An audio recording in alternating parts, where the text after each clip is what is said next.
what I was saying is that that lecture shows how the first section of material of the class, kinematics, is intricately related to the second section of Newton's laws.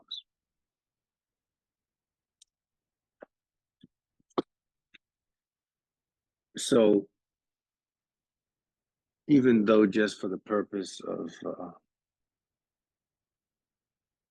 teaching and making the information a bit more palatable,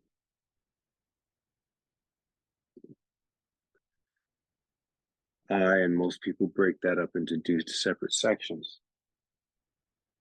But it's really just one, we call it paradigm of thinking, is approaching the analysis of the universe from the point of view of the analysis of forces. And when you analyze forces and use calculus to break it down, you get equations of motion. In fact, you can say that the equations of motion come out of Newton's second law, as I clearly illustrate in that lecture in point 1. So it's just really one theory, and the theory is Newton's laws. From Newton's laws come the equation of motion. Excuse me. Now, again, a different perspective is how I initially presented it to you. Basically, it introducing the kinematic equations from the point of view of mathematics and mathematical concepts. But from physics, you know, as we've been saying, math is the language of physics, and the physical concept is just Newton's 3 laws. And all it's all together using the mathematics as the language to describe it.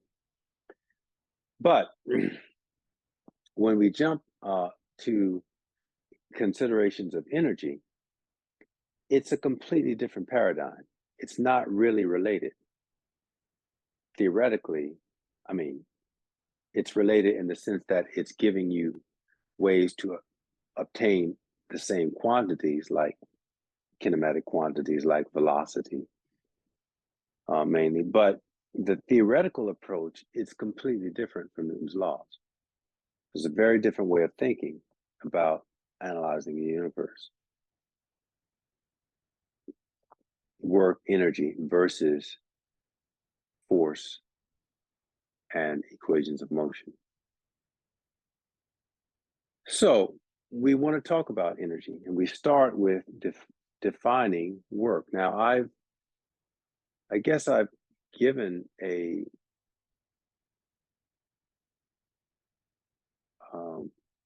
discussion of what energy is, but we have basically a lot of different ways of describing energy.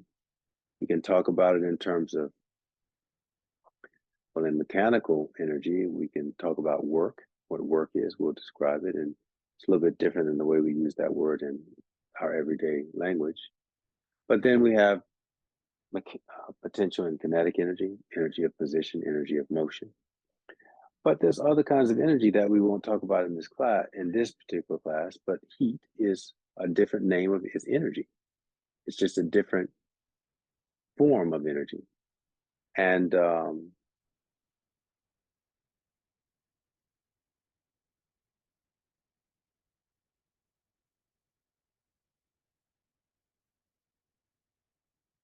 yeah, I was trying to think of other forms, but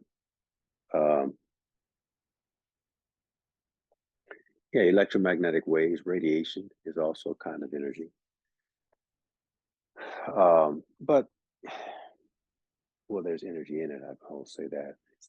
It's actually something other than just energy, but yeah, it's just, there are different kinds of ways we can talk about energy. And we will look at some of those terms in terms of what it means for mechanical work. So mechanical energy is different than heat energy, is different than electromagnetic energy. We're just going to focus on mechanical energy. And the kinds of terms we talk about for mechanical energy are work, kinetic energy, potential energy. Basically just those, and also mechanical energy in general. So let's start with a discussion of work and define work and then look at the energy that is associated with, look at how mechanical energy is associated with that work.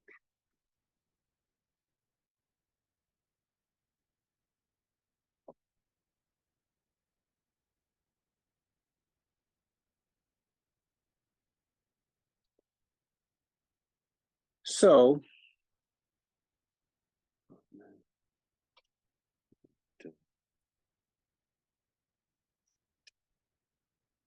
got to freshen up my pens during the break.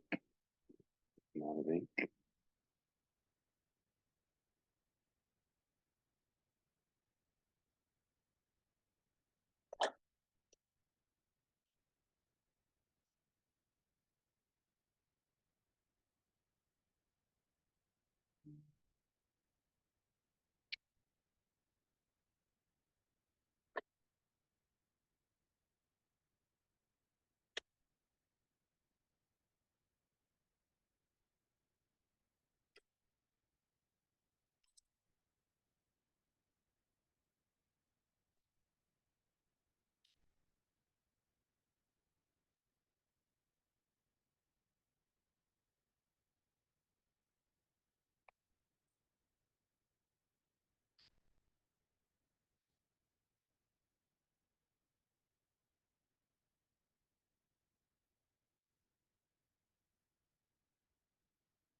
Okay, work energy.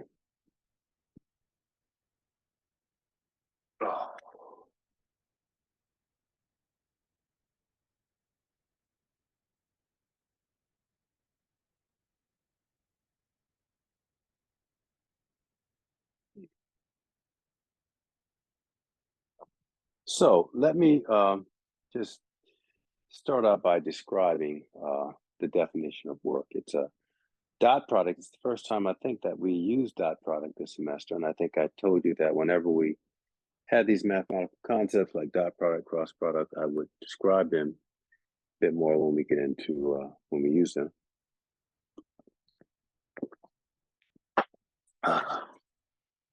So let me remind you of what a dot product is.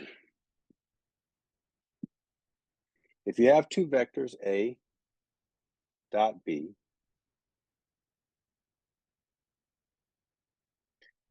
well, what you may be remember are the mathematical properties that are used to define the thing. You get a definition. It's defined by the product of the magnitudes times the cosine of the angle between the vectors. And that you probably remember very well. And to illustrate what we mean, vectors, quantities that have magnitude and direction.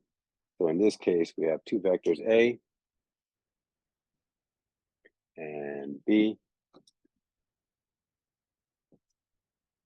and they look relative to one another, and their origins are at the same position. They might look something like this.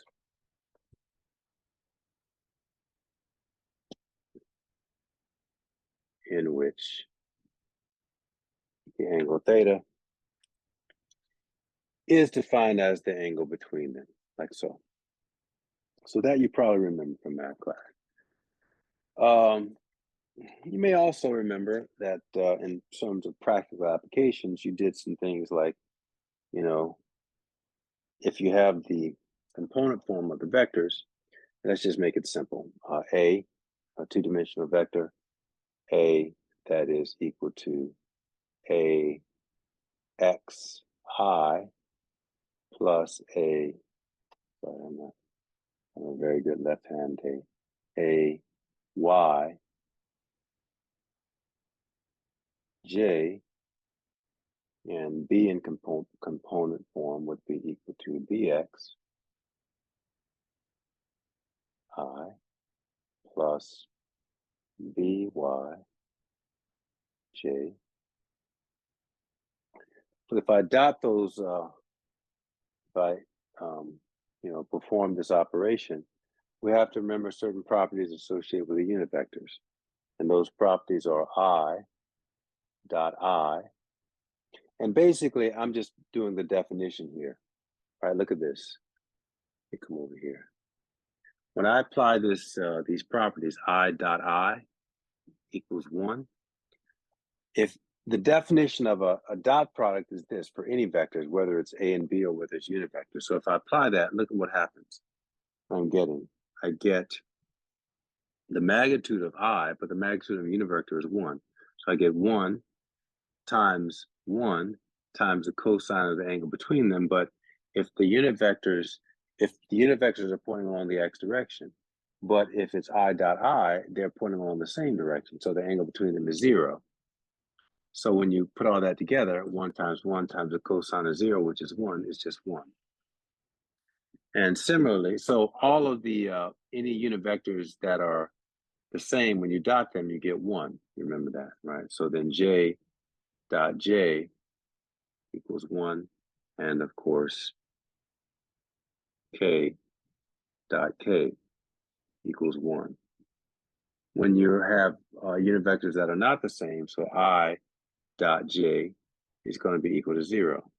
And I go ahead and challenge you to go ahead and apply the definition of the dot product to this, with this method showing that it's going to be 0. And basically it's 1 times the cosine of 90. Cosine of 90 is 0. So you're always going to get 0 for all of these permutations of, so I dot k equals 0, and j dot k equals 0. Okay, so we'll call that 5a, 5b, and 5c. So if I use that with these guys, basically you could write a dot b as the magnitude of a x squared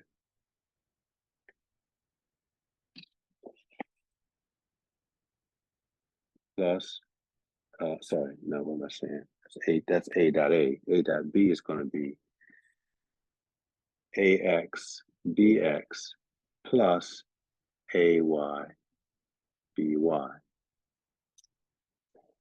And notice that these examples are implicitly showing is that even the definition, when you dot two vectors, you get a scalar quantity. These are all the magnitudes of A and B are scalars. Cosine of theta is a scalar.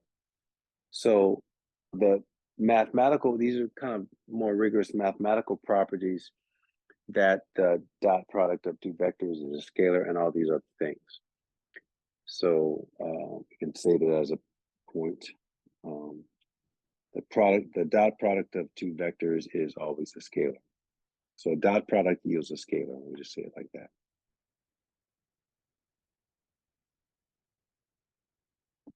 Well, I guess we should say of two vectors. Yeah, because dot product yields a scalar product.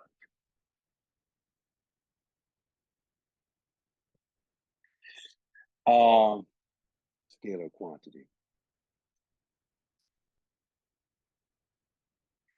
But what I really want to talk about is, so this is a quick review, but I really want to talk about a geometrical properties. Now, technically, the geometrical properties probably all should also be reviewed, but we might not have focused on that as much.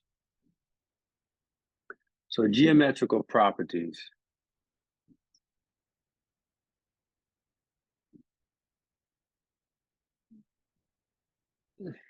of the dot product. What does it mean? So this is mathematical rigor. You can do that and get an answer, but physically, what does it mean? What are you doing? One interpretation can be taken from the geometrical properties of the dot product. Essentially, what you can say is that you are finding the projection of one vector along the other. How much of one vector points in the direction of the other vector?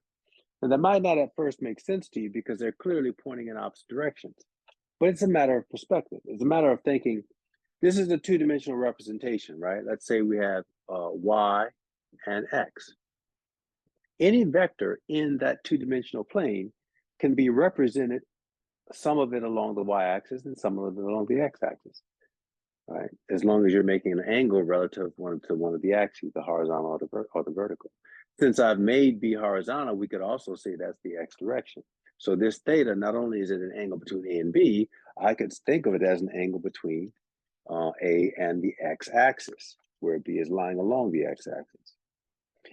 And any vector, it doesn't have to be parallel to the axis. I can take some arbitrary vector like, what A kind of is and just project it back, and I can define it as having an angle relative to one of the axes. We do that all the time. It sounds like a bunch of mumbo jumbo, but that's something that we do all the time. Whenever we are, writing a vector relative to an origin, that's essentially what we're doing. So that's not anything new. So when we do something like finding a component using our trigonometry to find and the sine and cosine to find a component, that's essentially what we are doing. We're finding the part of that vector that lies along a coordinate direction. Well, we don't have to necessarily do that relative to an axis. We can do that for one vector relative to the other vector. So that's all I'm doing. And in fact, I'm just going to erase this because I don't want to. We don't actually need to ascribe a coordinate system in order to do this. We can, as I just said, we can essentially find a component of one vector relative to the direction of another vector and vice versa. And so I do that by, if I simply drop a perpendicular here from A to B, whereas I'm forming a right angle, well, by doing so, I can map out the components of A, one of which is perpendicular to B, which I'm going to call A perpendicular. Clearly it is because you see the right angle. But there's another component here that is parallel to B, which I will call A parallel. And we can see from this that A parallel is equal to A times the cosine of theta. A perpendicular is equal to A times the sine of theta. And we can visually see that it's A parallel that is actually, namely A cosine theta, that is actually parallel to B. Now, look at this. It actually exists within the definition itself. Look, A cosine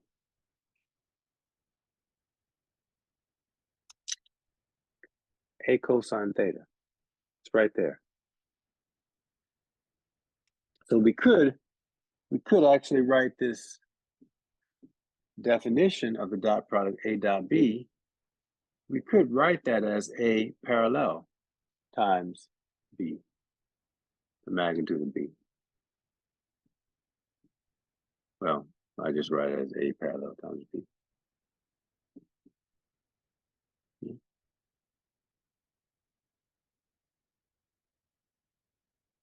And we could also do the same thing relative to A, meaning I'm going to redraw the vectors again, so it's getting a little messy over there.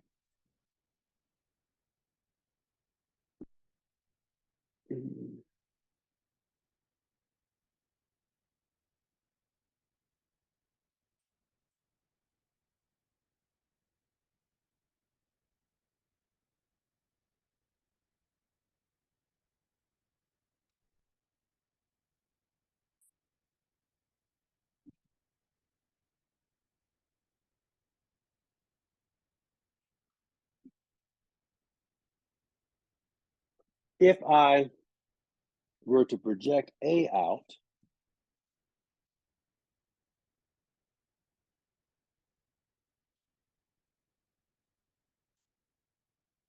like so, and then drop a perpendicular from B to A,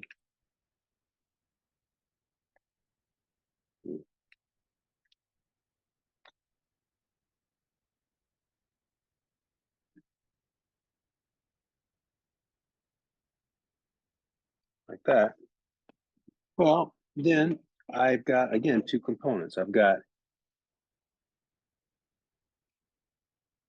B perpendicular here, and this guy here is A is B parallel.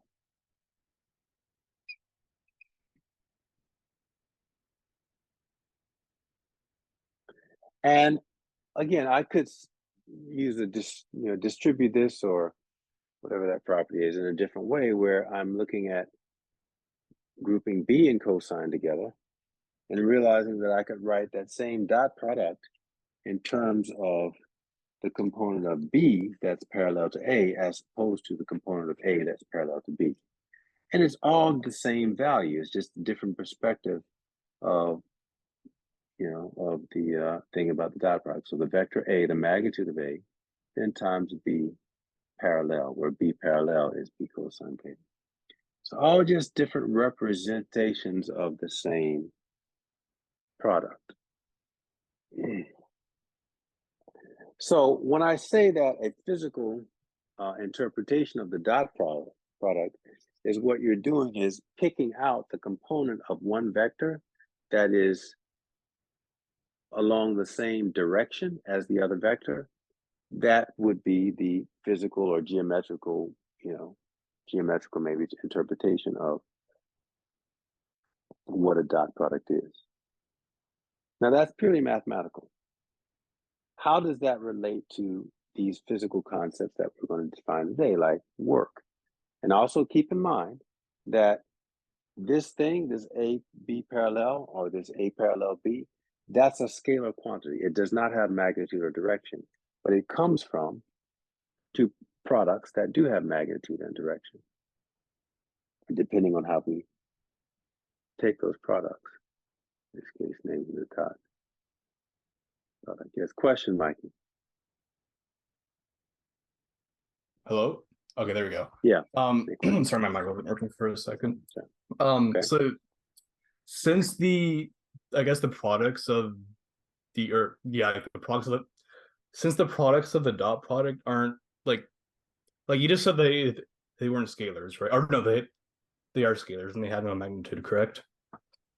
I'm saying that the product here, this product A parallel B, that is a scalar quantity. But these vectors, they are vectors that before you perform the dot product, they are vectors. You can only take the dot product of two vectors. Okay, so then would you be like multiplying like A parallel with B, for example? Is that how Yeah, because works? I'm not using, I think I understand your question. Because I'm not using numbers, it's probably confusing you. This is just a number. It just looks like this because I didn't give specific numbers. But if I had the magnitudes of A and B, then you wouldn't see an A parallel B, that it would just be a number. And one number would be A times the cosine of theta. The other number would be the magnitude of B. And you multiply it together, it's just a number. So you would have A dot B equals a number. That's what this represents. Okay. Yeah, that was my question. Follow Thank me? you. Yeah. Yeah. But I'm calling it the geometrical interpretation because if I put just a number there, you don't see that. You don't see what I'm trying to say. Like this thing actually represents a component of A that's parallel to B. What component? A cosine theta. So, but in the end, once you do the computation, it is literally just a number. Okay. Yeah. Got that? Yeah, I see that now. Yeah. Anything else? Okay. Well, now let's take all of that and put it into what we're talking about today, work. Remember, I told you that there are certain properties of physical concepts which they get, their properties are directly from the mathematical description of them. And work is one of those things. Everything I just said here, I could have replaced with the, well, let's go ahead and define the work. But it would have been a little bit difficult. Well, for me, it was more difficult because I want to distinguish now what the mathematical properties are, and then now I'm going to take those and interpret them in the context of this thing called mechanical work.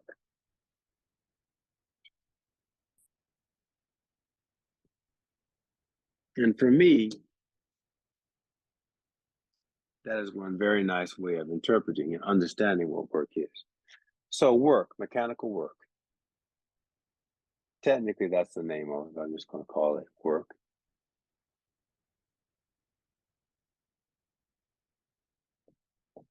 Okay. So mechanical work then is described as the dot product between, and just so that I kind of keep the same analogy, I'm going to do it like this. It's a force, which is a vector, dotted into, now we don't really call this displacement, we call it path. I know it has the same same symbols as displacement, but I'm not going to call it displacement. I'm going to call it path or path length. And it's not, it is, even though it has the same symbol as displacement, it's not displacement, it's path length. So just, it's one of those little quirky things in physics where we don't make another distinction because it's just too much overkill. But whenever you're talking about work and the definition of work, don't think of this as a displacement. And there's a subtlety, which I'll point out once we get through the introduction and we do some problems with this. Illustrate what I mean. And that's equal to work. Okay, so you can see the analogy, right? And so when I make this definition, what I'm saying is that it's the magnitude of the force, of a force, dotted into the magnitude of a path, and that's going to give me a scale, and that's equal to the times the cosine of the angle between those two things, and that's going to equal the amount of work done, by that force to move an object through a displacement delta x. So the physical illustration of this would be if I were to take a box that has a mass, I apply a force, through some tension on that box, and I move that box through some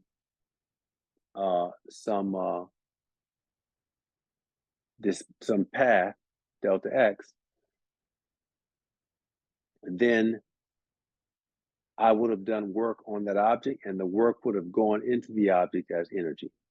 Now, this is an illustration. Now, again, I'm going to kind of do this and I stop, but technically, when I start my clock, the amount of work I've done is at some particular time later, which this thing doesn't necessarily have to stop. Like I could be moving along through some distance, and that amount of force times that, that path length times the angle between them, in this case 0, would be equal to the work done as it moved from position 0 to that position x that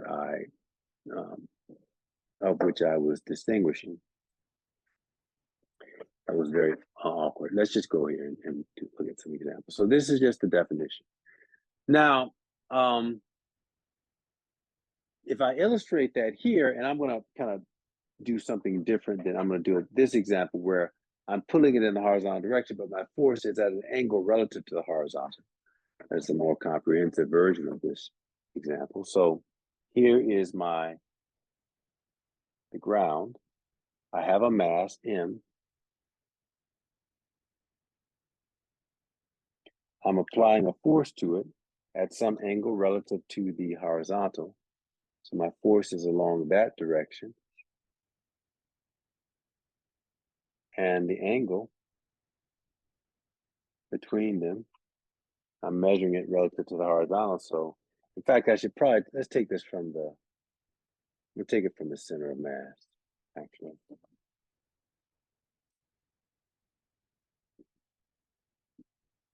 That's the horizontal by force from here, theta, that's F, and theta is here, is this angle here, okay? And the well, I keep saying not to call it displacement, I call the path that I'm talking about is here, delta x. So that's x naught, the initial position, which could be 0 if I place my axis there. And this is some x final. So delta x, of course, is x minus x naught. So it's represented here.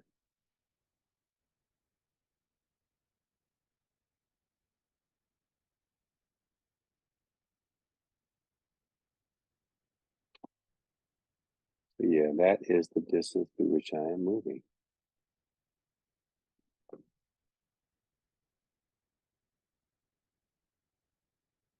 Okay.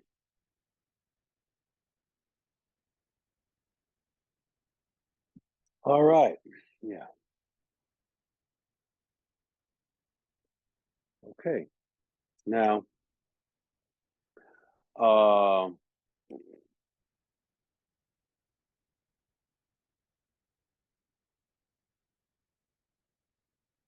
so the geometrical interpretation, right? If I break F, so X is along the horizontal, or delta X, but I could find the components of F. The components of F. The parallel component here is going to be F times the cosine of theta. I'll call that F parallel. And of course, the perpendicular component is this guy.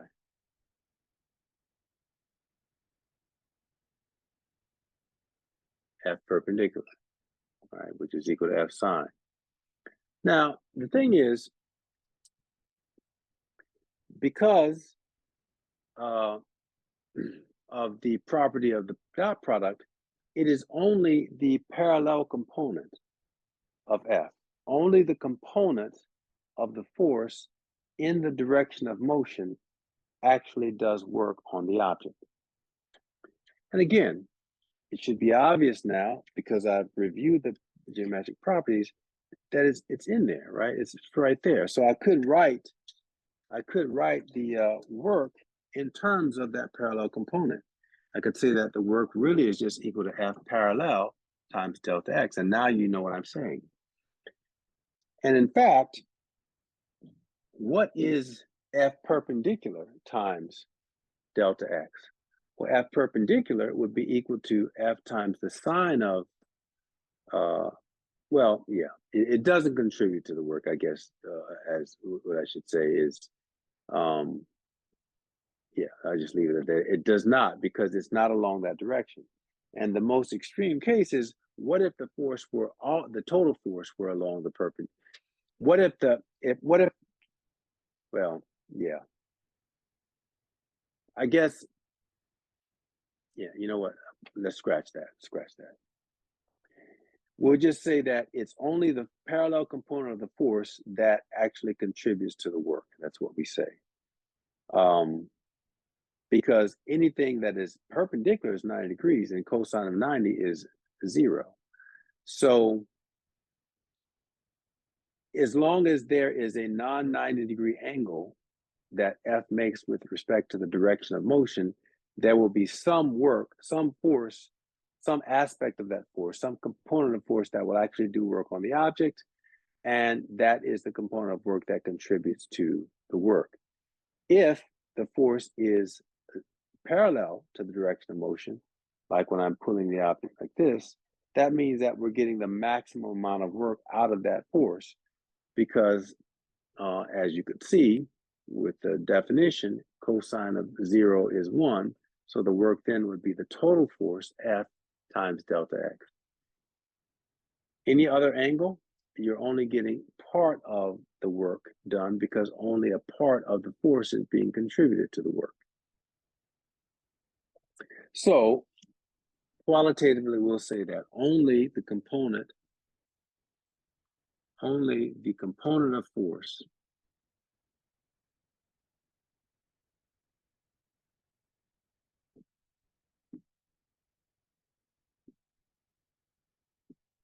parallel to the direction of motion.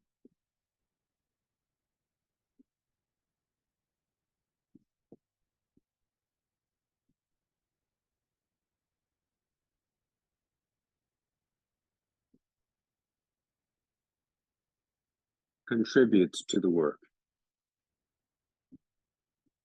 actually to the mechanical work done by that force.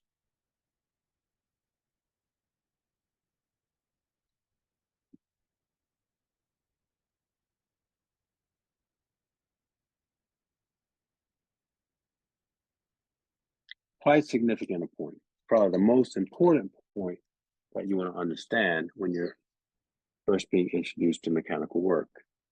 Because let me show you how drastic that that statement is. Let's say that I have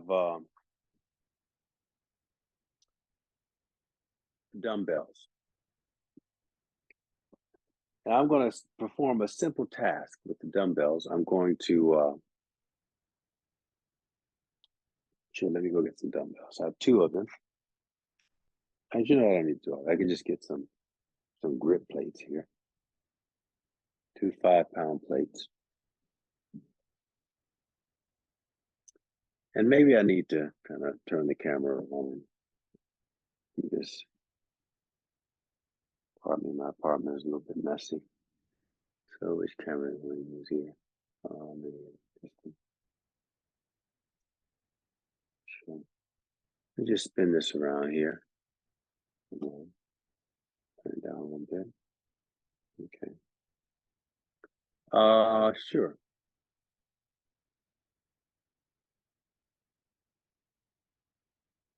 Actually, let's put these back.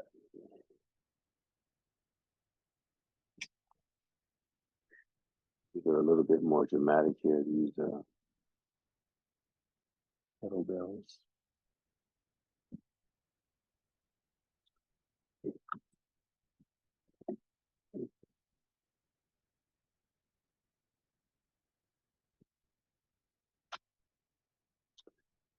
So, first of all, can everybody see me?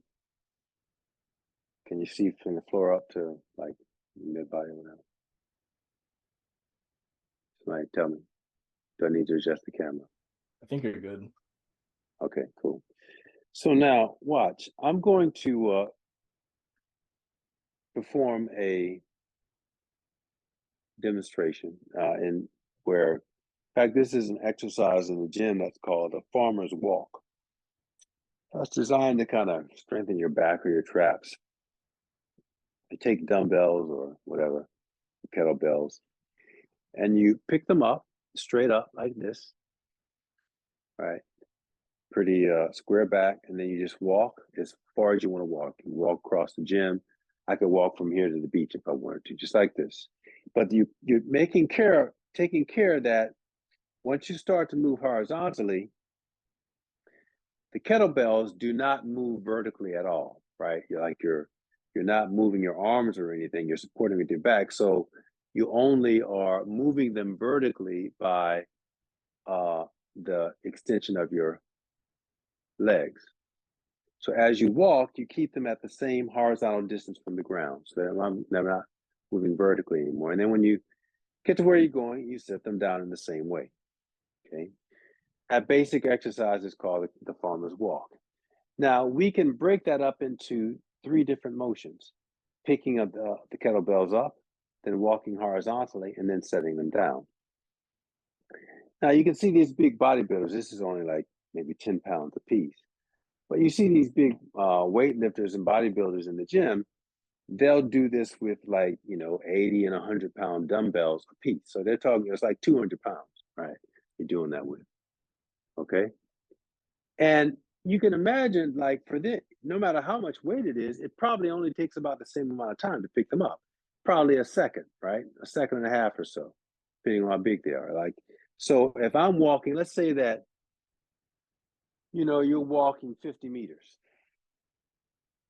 And, that's pretty far to carry 200 pounds, right? Like, think of a 100-meter dash in the Olympics. So half that distance, or even 100 meters. right? That's, or 400 meters, which is one. I don't think one would do that for. That's like, one time around a track. But 100, 50 meters is an eighth of a track. Whatever, you get what I'm saying. So most of what you would say the work that you would use in lay terms in the gym is done while you're walking horizontally. That's when you're burning most of the calories, probably. And calories, oh, that's another, that's heat. Calories are a kind of physiological term for converting chemical energy, burning chemical energy. Your muscles using that, and it converts it chemical energy to heat, and it dissipates as your body cools down. So that's another form of energy. I didn't think about that earlier in the lecture when I was trying to think about the forms. It's still basically a calorie and a joule. It's just a different unit system, but it is a different kind of physical system than friction and heat being mechanical energy being converted to heat through rubbing your hands.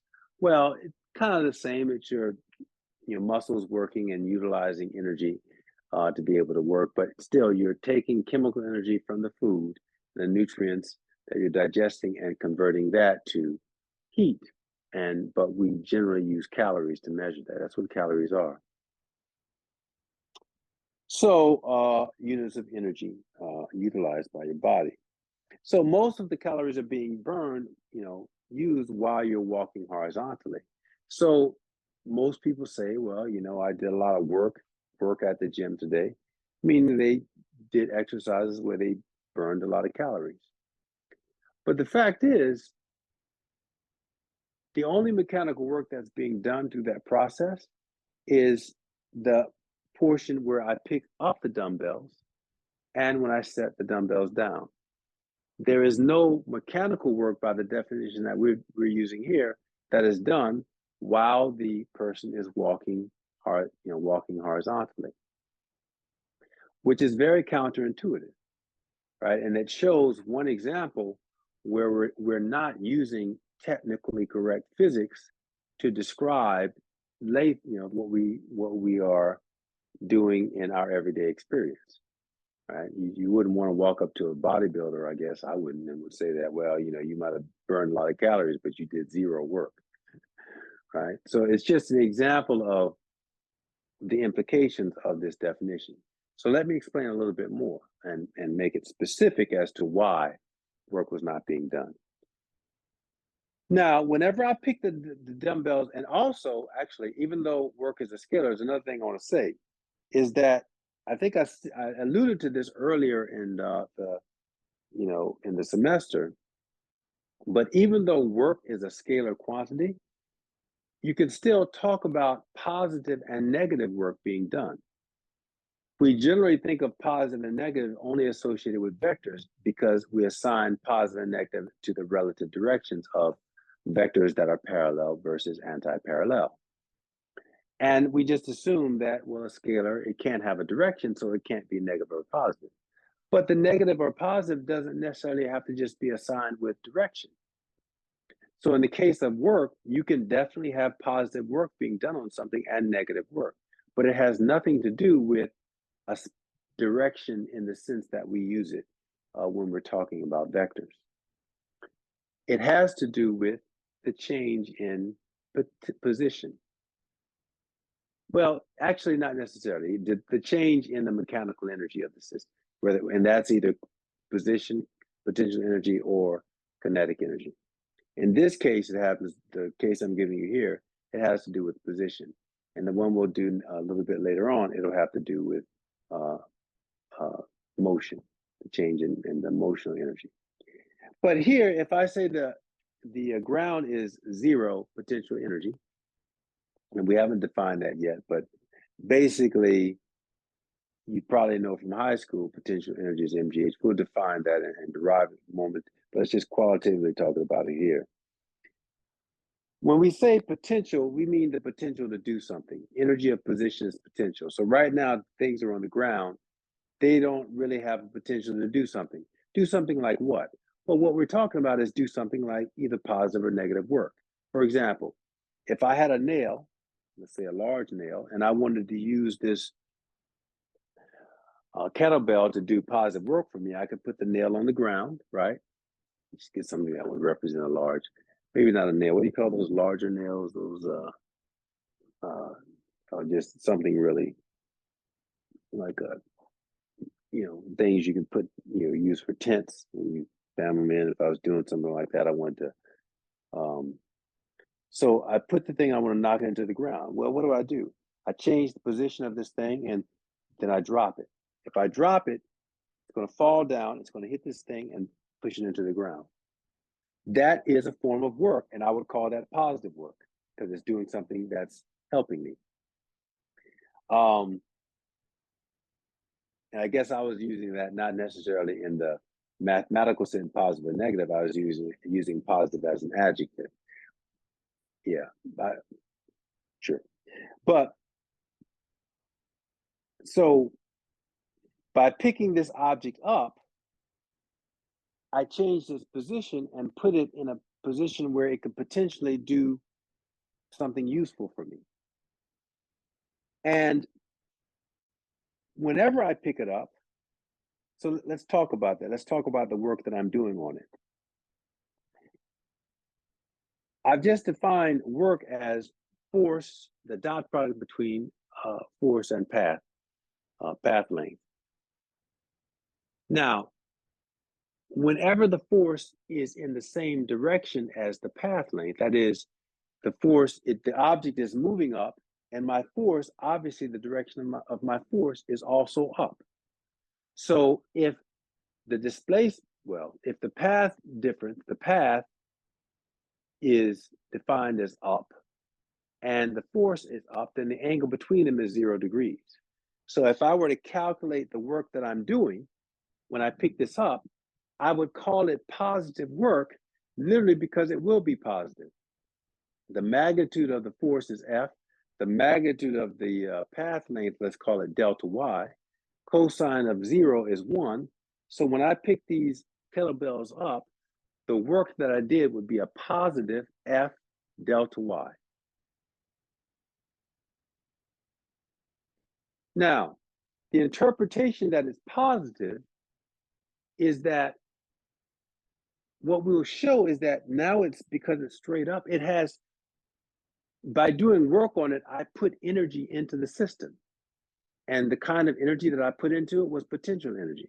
Again, we haven't defined it. You probably already know that it's MGH. I will derive that for you and show you. But I guess qualitatively, what I'm trying to illustrate to you is that no work is just energy, and energy is not created or just created spontaneously in the universe or destroyed spontaneously. So by doing work on the object, energy came out of me and went into the object. And what energy, where did it come from? It came from the food that I'm digesting.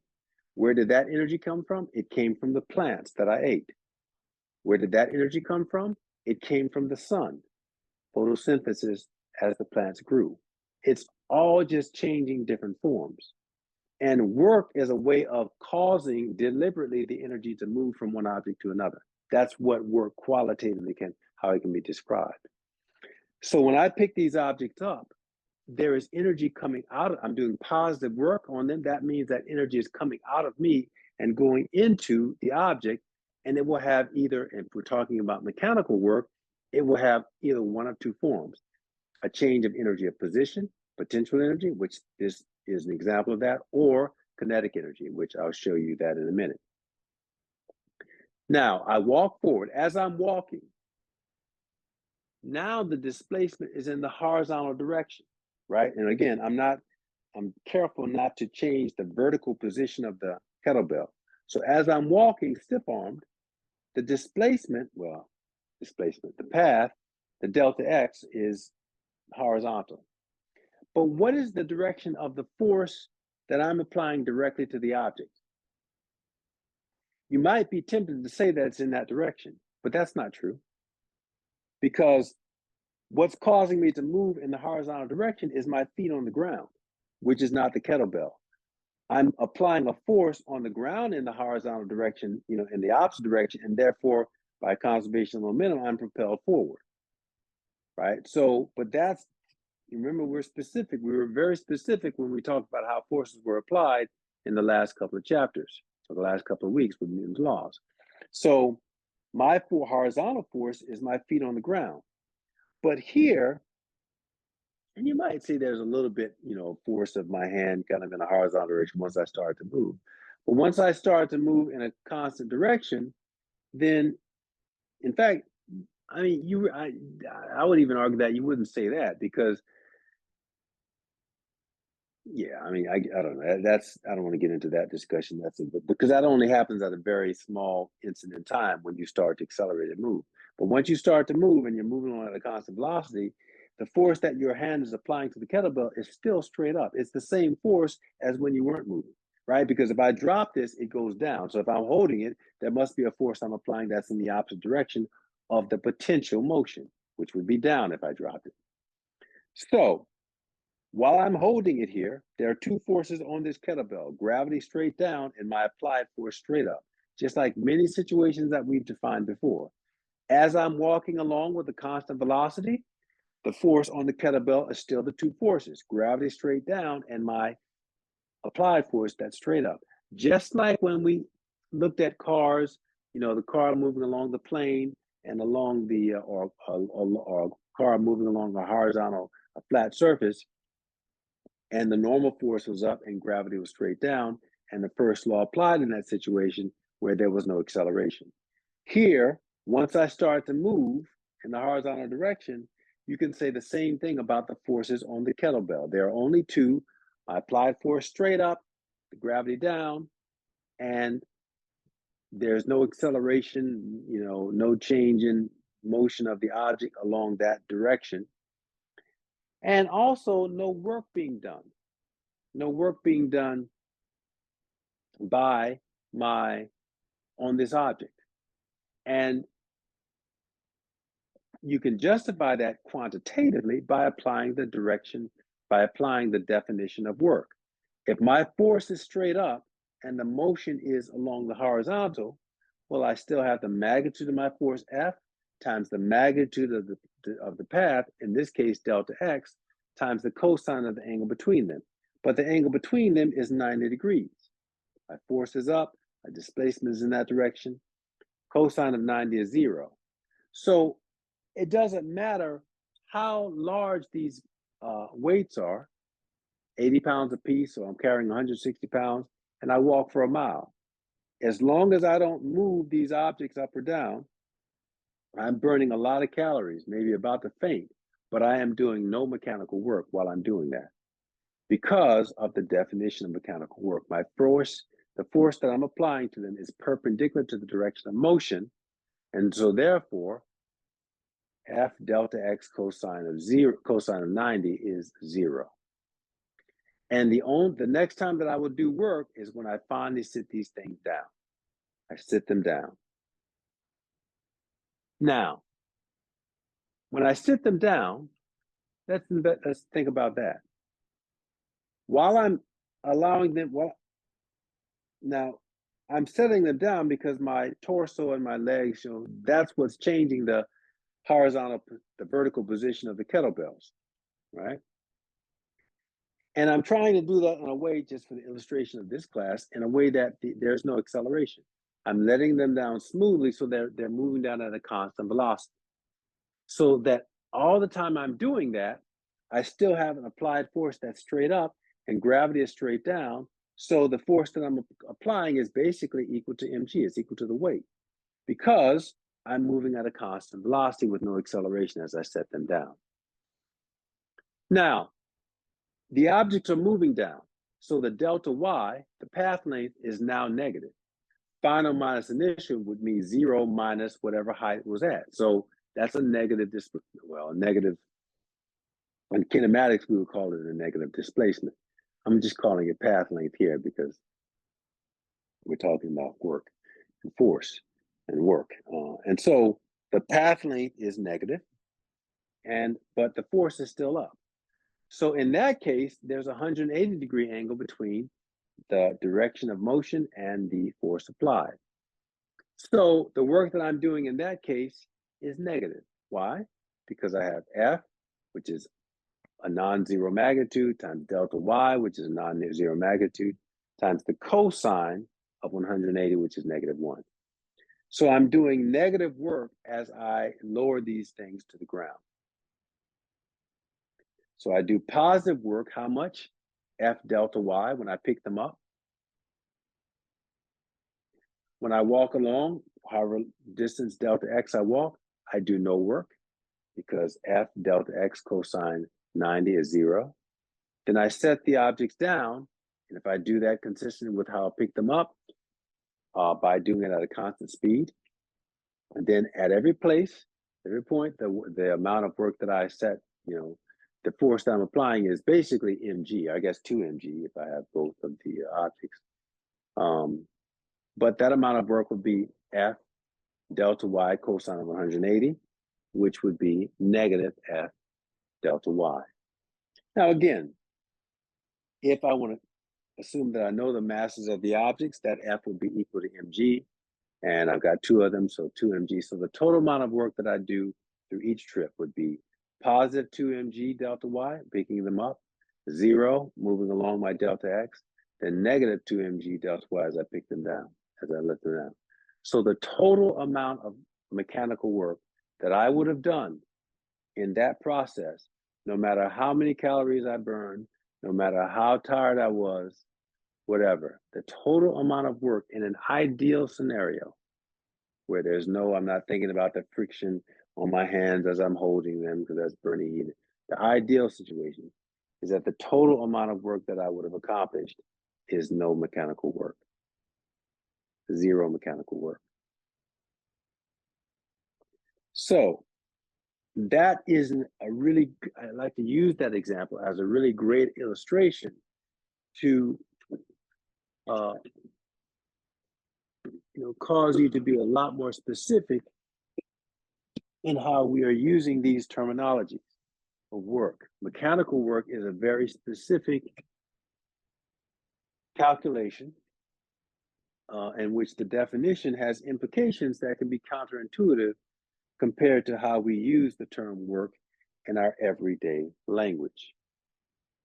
Only work in that scenario is being done when I'm picking up and setting them down. And in an ideal case, one work is positive and the other work is negative. The positive work is done whenever I increase the potential energy of the object by taking it away from the ground.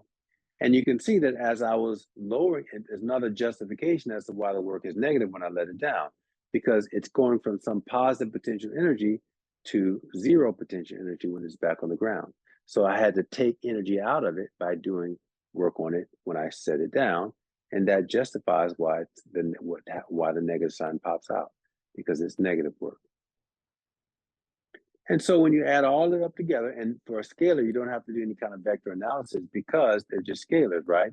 There's a scalar amount of work done when I pick it up, 0 work, which is still a scalar technically when I move delta X, and then negative when I put it down. Just add them together, and the total work is 0. Total mechanical work in that scenario is 0 work. So that's the illustration of this point, that even though I was applying force to it when I was walking horizontally, that force was perpendicular to the direction of motion. So there was no component of my force that was in the direction of motion while I was walking. And so therefore, not only did that force not contribute to the work, it didn't, there was no work done.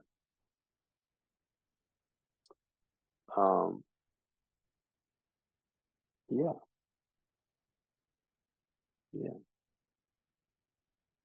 So any questions about that? About the, I guess, geometrical implications of mechanical work? So we never use the sign component when calculating work, right? You do not. Okay. And that just comes directly out of the definition of the thing. It's cosine that's associated with the dot product. Now, I showed you the perpendicular component, and that involved the sign, But I just was doing that because I wanted to show you that it's there. It just has nothing to do with the work because the work is not defined in that way, in any way with that. Now, it's defined with the dot product. Cross product is the flip. You use the sine and not the cosine, but that we'll get to that later. Next, got a couple chapters before we get to that.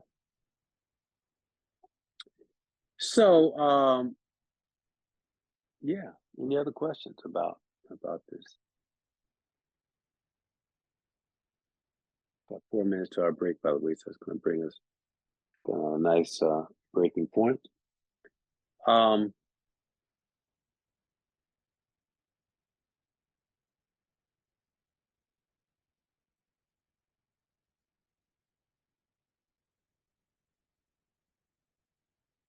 yeah. So anything else? So does that make sense? You know, is that kind of hopefully that kind of clears some things, clarify some things with regard to work. A couple other points we want to point out: properties of work, points associated with work. There's the units. You take the units directly from the definition. A force is units of newtons, and path is meters. So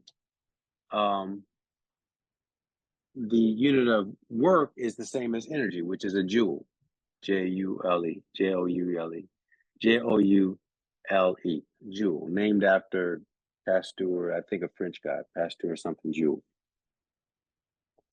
The symbol is capital J because of its proper name. And I'm going to break it down. So a Newton is a kilogram meter per second squared times a meter, and joule is J. So in basic units, a joule is a kilogram meter squared per second squared. So there's a couple ways that we usually will see joules referred to. One is in terms of force, Newton meter, and one is in terms of the basic units. So kilogram meter squared per second squared. Either one, joule.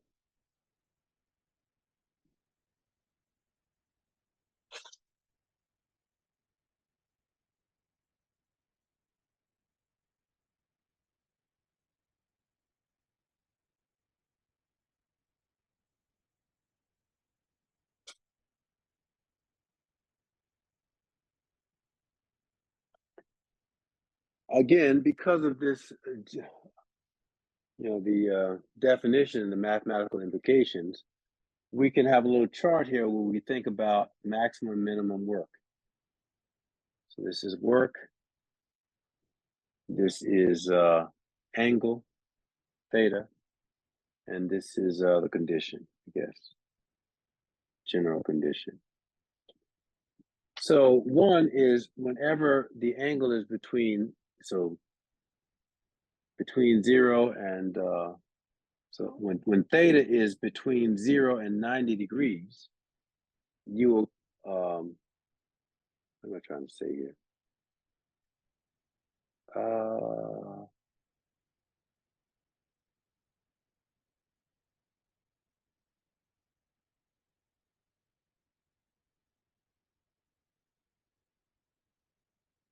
Yeah, equal to. Hopefully you can see that a little bit. But when the angle is between 0 and 90 degrees, equal to 0 and less, so when theta is equal or greater than 0 and less than 90 degrees, you're going to always get positive work done, so that the work will be greater than 0. Which means that the work will go into the object. There'll be energy that will go into the object that you're doing work on. When the angle between the force, and this is, between the force. So when the angle between the force and the path, is actually 90 degrees, you're going to get 0 work done. And when the angle between the direction of motion and force is 90 degrees, is less than 90 degrees, sorry, is greater than 90 degrees,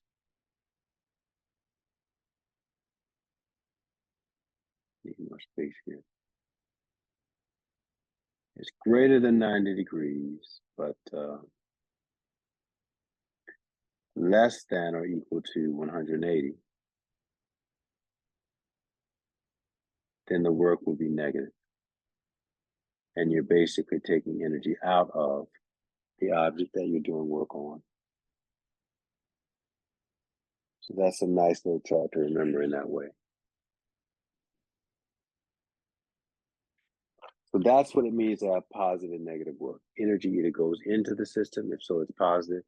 Energy comes out of the system, it's negative.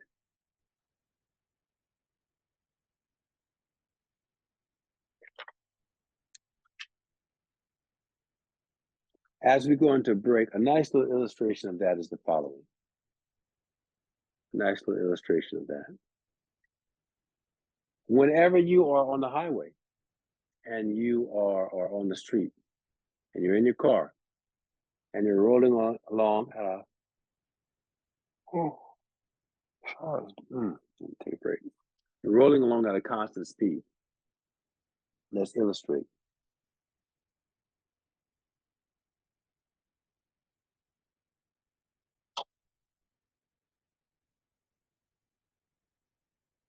Now, what I showed you over there was an illustration when I set it down, but that was a situation where I took potential energy out of the object, energy of position. But the example I'm about to show you is one that you probably experience a little bit more often, is where negative work is done on a system and takes energy of motion out of the system. And as I say, that's when you're rolling along the highway, or a street at a constant speed.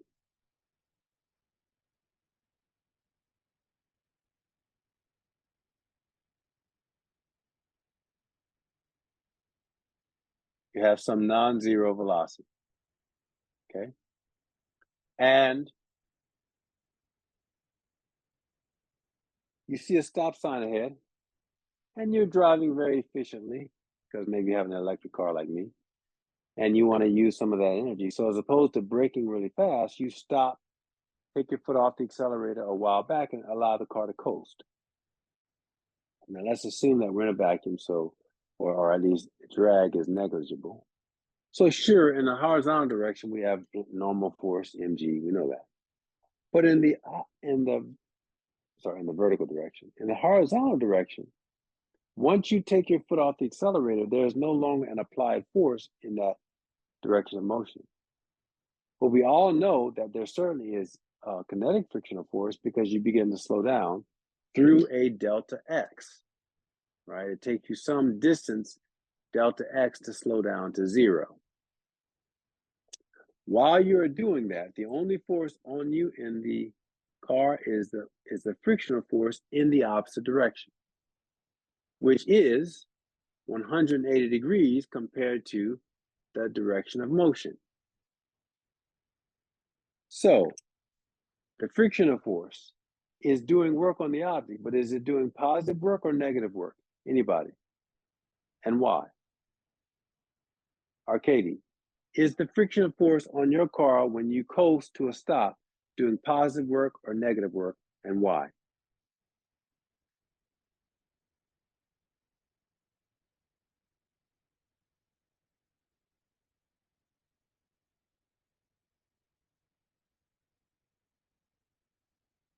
If he's not there. Ratch, are you there? Can you answer that question?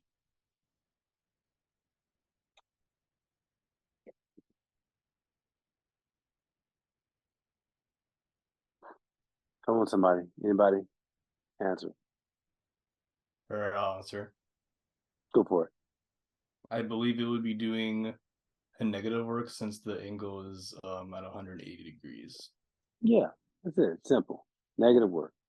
And the work done would be F times delta X times cosine of 180.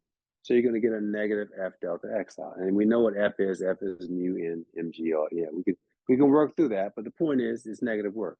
And it manifests because whereas it had energy of motion, And I know you probably know what that is. You know, 1/2 mv squared is kinetic energy. I'm going to derive that for you after the break. But point is, you probably know that or heard that, energy in motion.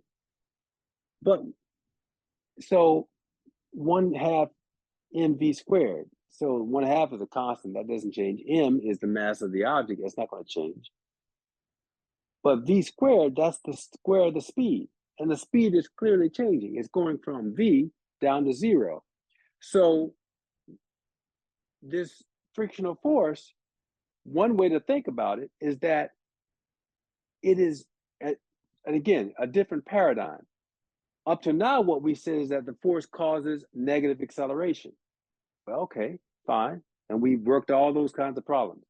Now we're looking at it from a completely different point of view. We're saying that the force is doing work on the system. It's negative, so it's causing the motion that it has to basically, it's converting that mechanical energy, that kinetic energy, into heat and taking it out of the system, and that heat dissipates and leaves the system just being the car.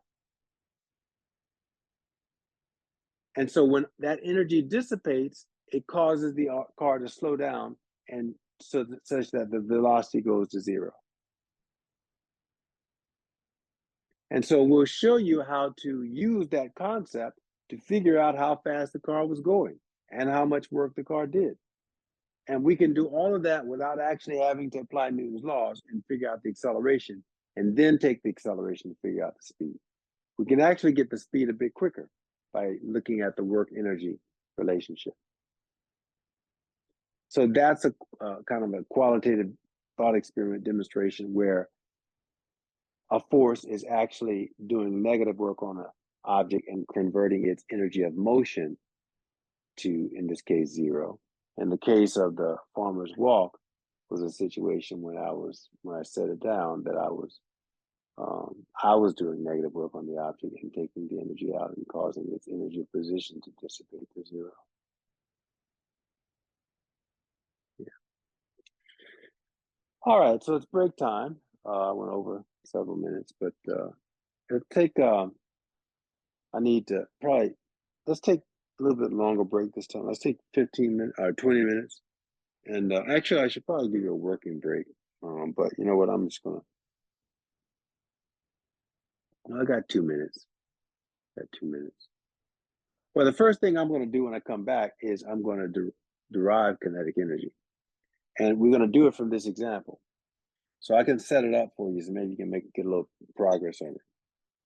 Let's assume now, in this case, we will have to use Newton's second law in order to derive it, but see if you can use Newton's second law. So we'll start net F, the frictional force, equals ma. Also, the definition of work, which is that work would be equal to F dot dx. I think we need 3 things. We need the definition of work, we need the Newton's second law, and we need something else that I'm throwing a blank on. Well, I guess I can look at my notes.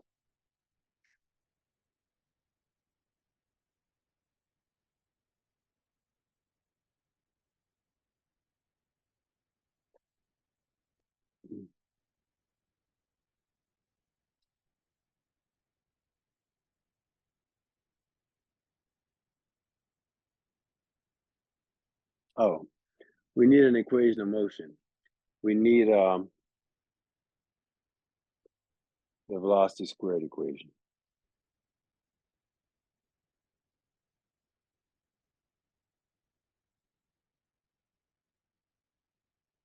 In this case, minus 2 a delta x.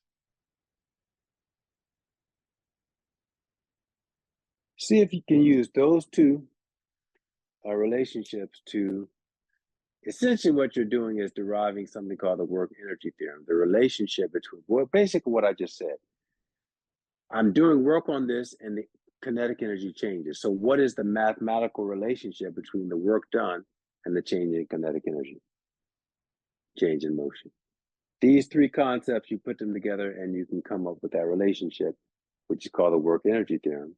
And one of the byproducts of that is actually the equation 1/2 mv squared. Now, I know that many of you probably knew that that was kinetic energy, but you probably never knew where it came from, where that equation comes from and how it's derived. Because they don't usually do that in high school and they tell you that. So this is it. This is where it comes from. For something that you probably have known for quite some time. Many of you, if you had any kind of good math course or a good physics course in high school, now you're going to see where this comes from. All right, so let's do the 20 minutes, and you can work on that a little bit if you want. And we'll be back at the top of the hour, which would be 3 o'clock. All right.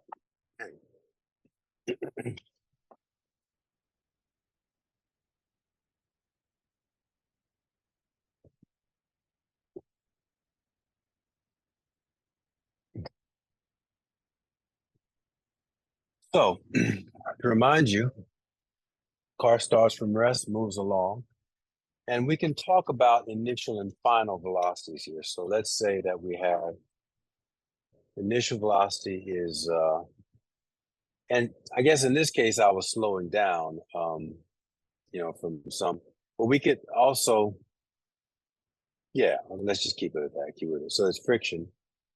And so we'll understand that the negative sign is just associated with the fact that it's deceleration, or that work is coming out of the system, energy is coming out of the system.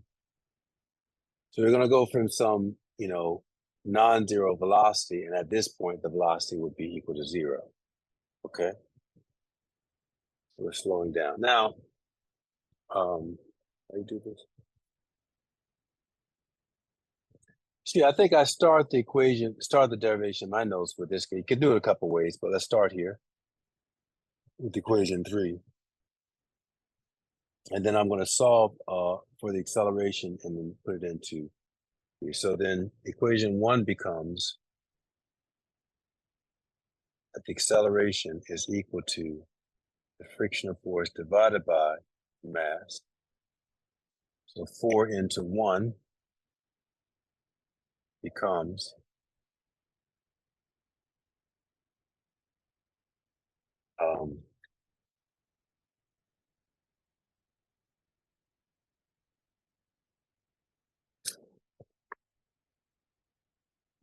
at the velocity, final velocity squared is equal to the initial velocity squared plus 2 times the frictional force divided by the mass. Put that in parentheses and separate it out, then times delta x.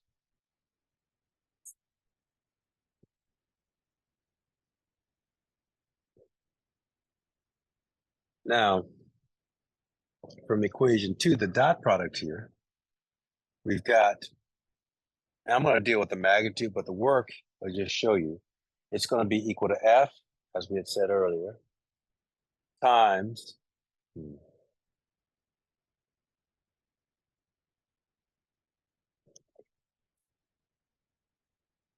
delta x times the cosine of 180. Okay, so that's technically negative F delta x. But we'll go with the magnitude, okay? We'll say that the magnitude of the work is F delta x. So that means that F is equal to the magnitude of the work divided by delta x.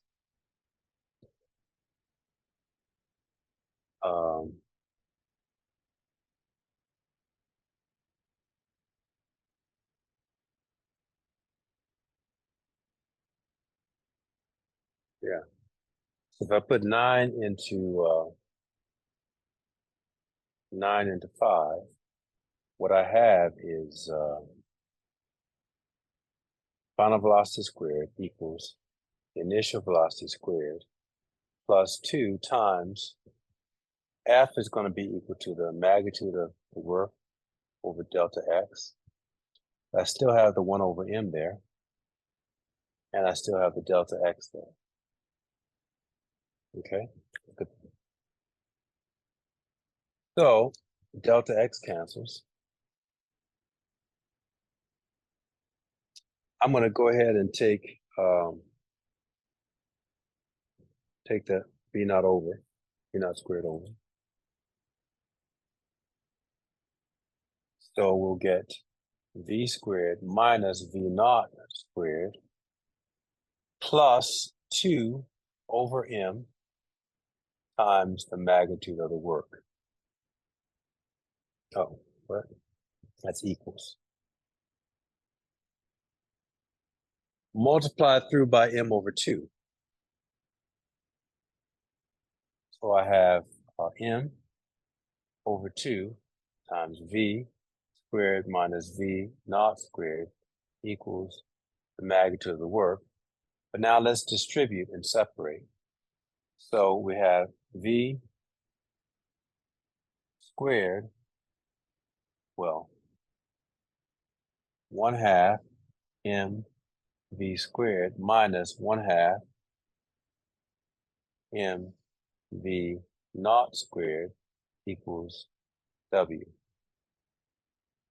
And that's where you get 1/2 mv squared comes out. Because then what people say, okay, it has units of joules, which is energy, which that makes sense. But it's a different kind of energy. That work has gone from being, work to this energy of motion because of the speed there. And so we define kinetic energy, Ke, or just K, as 1/2 mv squared. And then we say that, okay, the initial kinetic energy, I'm just going to use K. The initial kinetic energy minus the final kinetic energy equals the work done, or that the change in kinetic energy is equal to the work done on that car. And two things come out of this derivation. This, which is called the work energy theorem, it's a thing. And we can use it back in reverse to figure out the speed of objects that have gone through processes like this. Work energy theorem. And of course, this guy is the definition of kinetic energy, also comes out of that.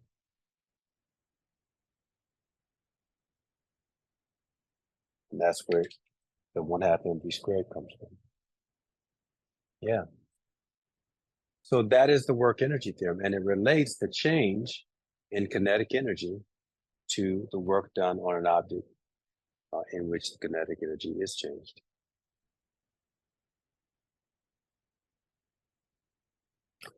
The negative also reflects in that negative work is done, so the car slows down. Right? The change in kinetic energy is negative because we have a decrease in the energy. And that's it. Good. Kinetic energy, vice versa. Of course, it depends on the equation. Well, at this point, probably should have a discussion, I think, for the last part of the class. I want to go ahead and introduce something called conservative and, well, I still got an hour, so we got plenty of time. Have a discussion of conservative and non-conservative forces, as well as maybe inertial reference frames. Do that right now. Take a little seat to talk this up a bit.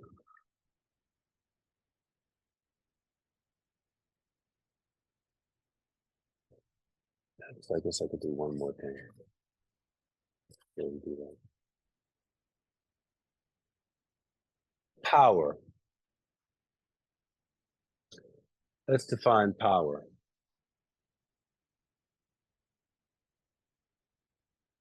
It's simple. It's the rate at which energy changes. The rate at which energy changes. Anytime you have a rate implies dividing by time. So power is a rate. It's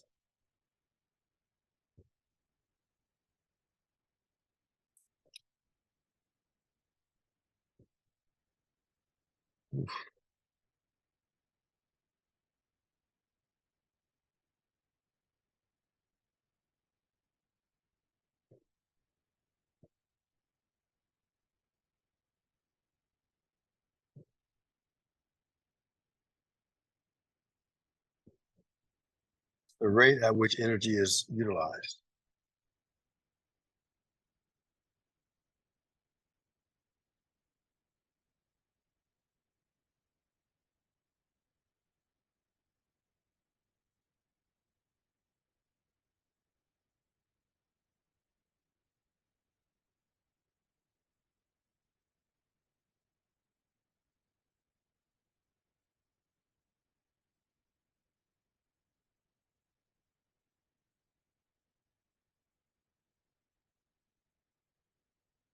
Okay.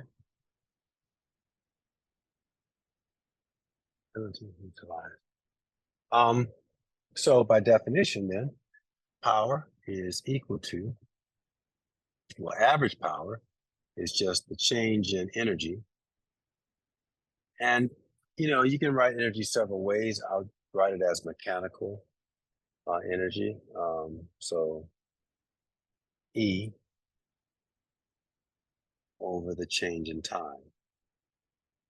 And of course, if you take the limit of that as t goes to 0, then you get the instantaneous power, which is, I usually represent that as a P of t. So the instantaneous power is the derivative with respect to time of energy. And that implies that the energy would be time dependent. So both of those relationships give you energy, give you power, that is. I should define mechanical energy. I haven't used that symbol before. Mechanical energy is defined as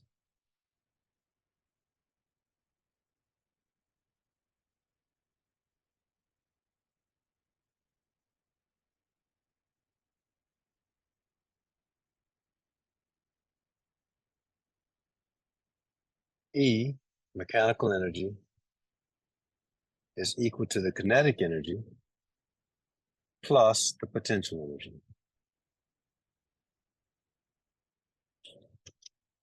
of a system.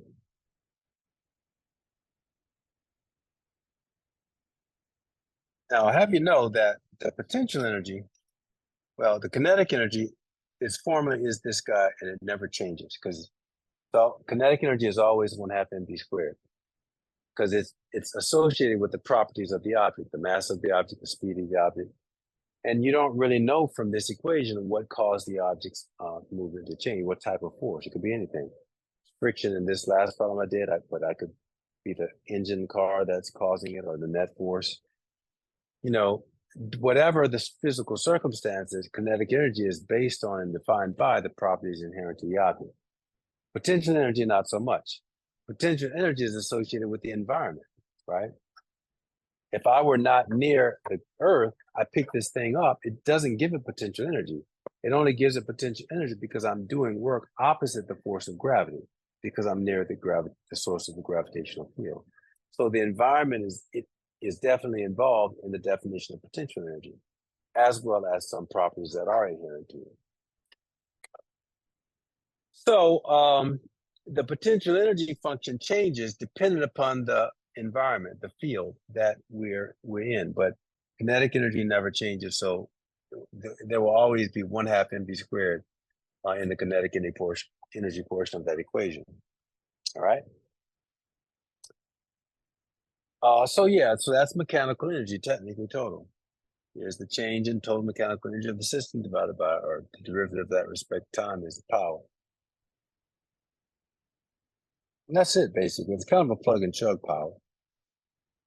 We can derive one more equation associated with that as it relates to speed. Because another way to define, I did it in terms of mechanical energy, but you could also define power in terms of work. It might be the way your book does it. You might say that from the perspective of work, power is just equal to the work, or work over delta T, or delta work over delta T. I think it's kind of a little bit redundant because the work is defined as F dot dx or delta x. Let's make it a delta x over delta T. But check this out. Let's go ahead and put in do the dot product. So we're going to have F delta x cosine of angle let's just make it simple. Let's make the angle 0.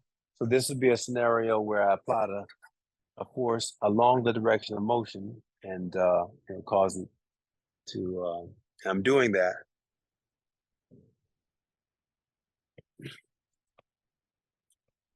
Well, a better thing would be this. Let's forget that example. Give you a more intuitive understanding of power if you don't have one already. You're walking up a set of stairs. And let's say the set of stairs is two flights. Or maybe it's those real long stairs over at Universal City. Walking down, the different levels. Now, say you got 3 flights of stairs. You could do that in a leisurely amount of time, take 30 minutes to walk up, or you could run up the stairs in 2 minutes. You've exerted the same amount of work, but you've done it differently. One fast, one slow. In the case of the slow, you might not feel it at all. But in the case of the quick, fast, you feel it. You're huffing, you're puffing, you burn more calories, your muscles are tight. That's what power is. Power is the fact that you exerted more power to do it in a shorter amount of time, as opposed to the longer version. Same work done, but if you do it in looking at the time at which you do it, the delta T causes it whether it be more power or less. Even mathematically sound, the less for a given F delta X, the shorter the delta T, obviously the whole number goes up, so the greater the power. So we make this 1. Now, power then, average power is equal to delta F, or F delta X over delta T.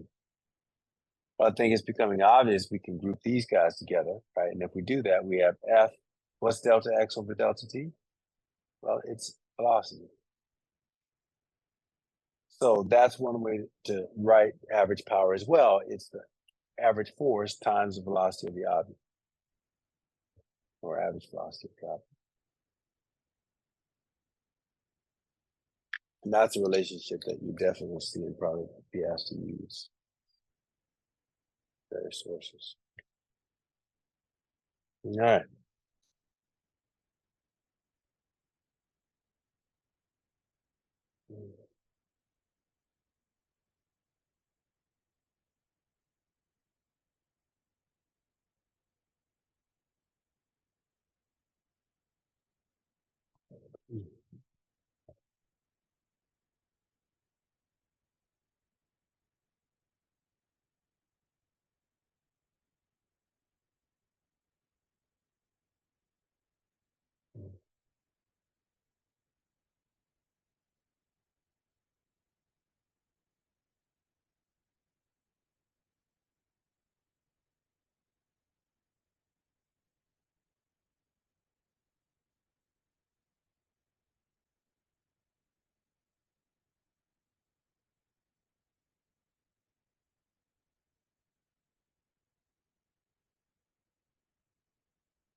Well, yeah. So then you have 2 definitions of power, 2 formulas for power.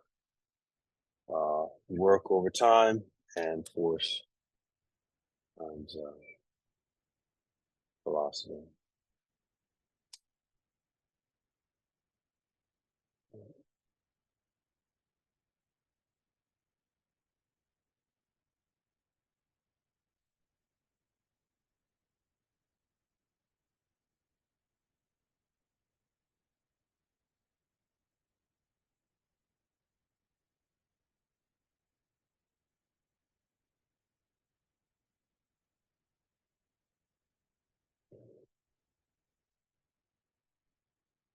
Any questions about that? No, Yeah, I have a last question. How does Go for it. where did the oh shoot, I just lost it. Where'd it go? Oh yeah. How come the delta E was replaced with the W in the power equation? Yeah, so okay. Great question. It didn't replace it. It's just that it's just a different perspective. This is what you're going to see in your book. They're going to start with that, probably. They're not going to say anything about mechanical energy in general. But you remember how I told you that energy is just all these different terms: mechanical energy, work, kinetic energy, potential energy, even outside of the mechanical aspect, like heat.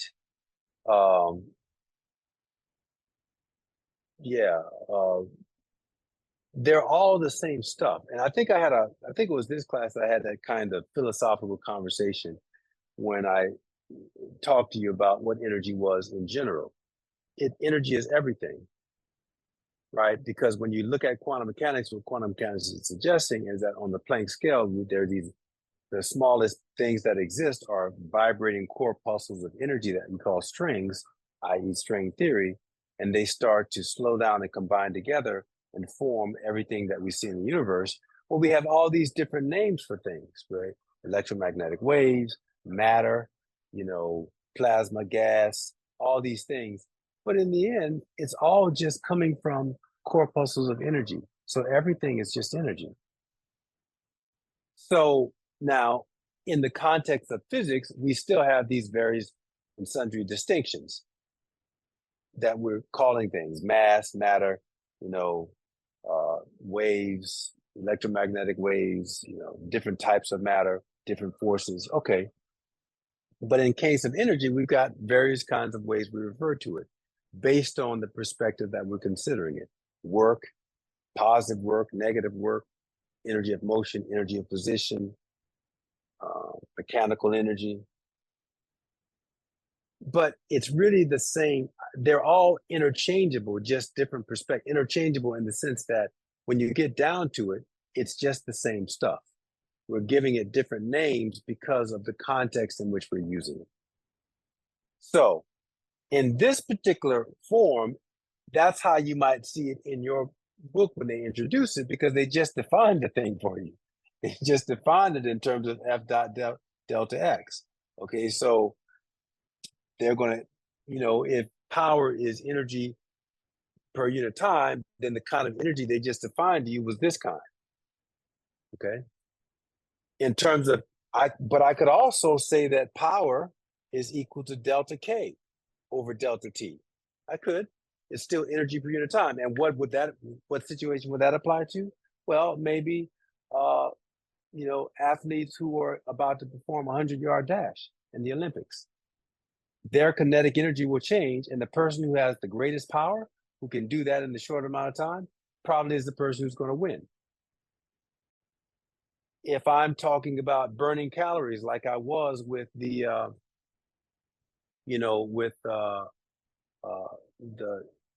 bodybuilder, particularly the point where I'm just walking and I'm not doing changing any kinetic, changing any I'm not doing any work at either one, but I'm not, the case where I was doing no mechanical work. But I am dissipating power. So there is some energy that's changing. What type of energy? If it's not mechanical, what energy is it? It's chemical energy in my body. And I could look at the amount of energy that I exerted, the amount of chemical energy that my muscles use, and turn that to heat, the calories I burn. If I divide the number of calories by the time in which I did that, that would also be power. But I wouldn't use delta K or work. I probably would use something like maybe delta U, where U represents the biological. I don't know what symbols chemists and biologists use, but whatever they use, that would be the symbol that I use over delta T, and that would equal power. So in general, the ultimate perspective is that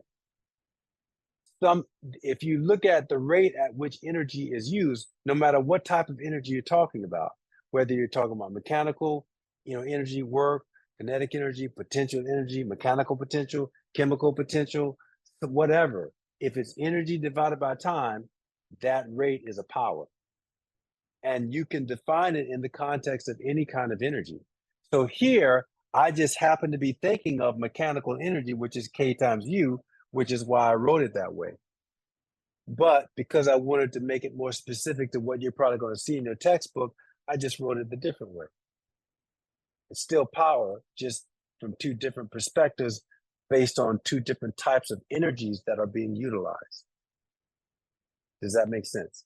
Yeah, so it's just like, so power, like a definition of power, I guess, is literally just like any like form of energy per unit time, correct? Yes, that's right. Okay. So sorry. It really just like, it depends on like kind of the context too of like what you're even like applying the power towards, I guess. Yeah. That's Okay. why I use the term perspective. And that's again why perspective is a theme of the course, because here again it pops up, right? Yeah, it depends upon the perspective or the context, however you want to say it. But yeah,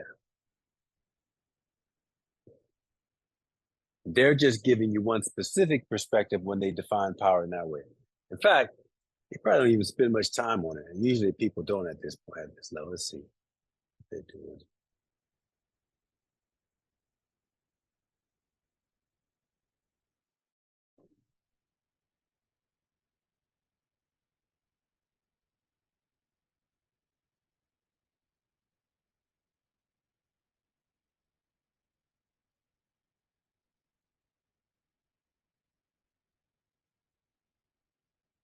It's done.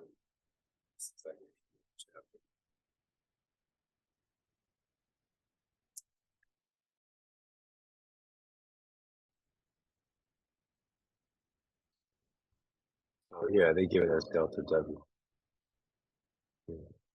W or dW dt. This is just what I said. Average power is W or delta W, and instantaneous power is just D dt. And then they derive that little thing too that I just did. And you can see that's basically it. Then they go into something else. So they even talk about it much, actually. Most people do that at this point. It's just plug and chug, really. But again, this is just one perspective, talking about work done in the context of mechanical work. Oh yeah, and then they go out to say those things too. So they talk about the units for work is going to be joules per second, which is a watt. And so that's how how your light bulbs, that's how they're rated. The amount of energy per unit time per second that's put out. And that tells you how powerful. Like you put out more energy per unit time in a light bulb, and it's going to be brighter. But it also burn up quicker. That's why it makes sense that usually higher voltages, higher wattage light bulbs are designed in such a way that they don't last as long. So yeah, units then would be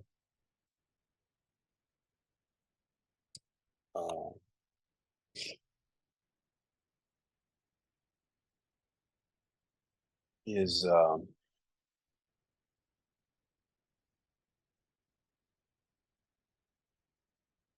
watt named after somebody. I don't know who. It's capital W. So W watt is equal to a joule per second, or W is equal to a J per S. It's also a scalar quantity, so you can see that from the definition. If energy is a scalar and time is a scalar, then the ratio is also a scalar.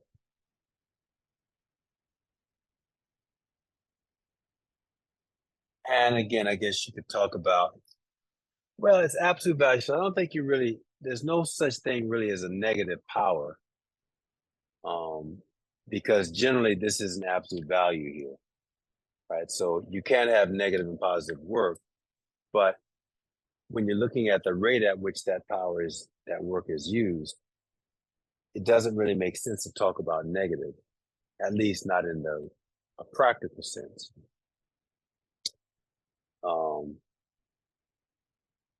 because you're doing negative work, it's just talking about how, you know, the frictional force did negative work. But the power is just the magnitude of that work, that energy divided by the time it took to slow it down. So like if you had a more jagged road as opposed to a smooth road, then the frictional force would exert more power. But it's still accomplishing, you know, the same amount of energy. It's just slowing the car down. Presuming that in both cases you start from the same initial velocity, but a more rugged surface would just slow the car down faster.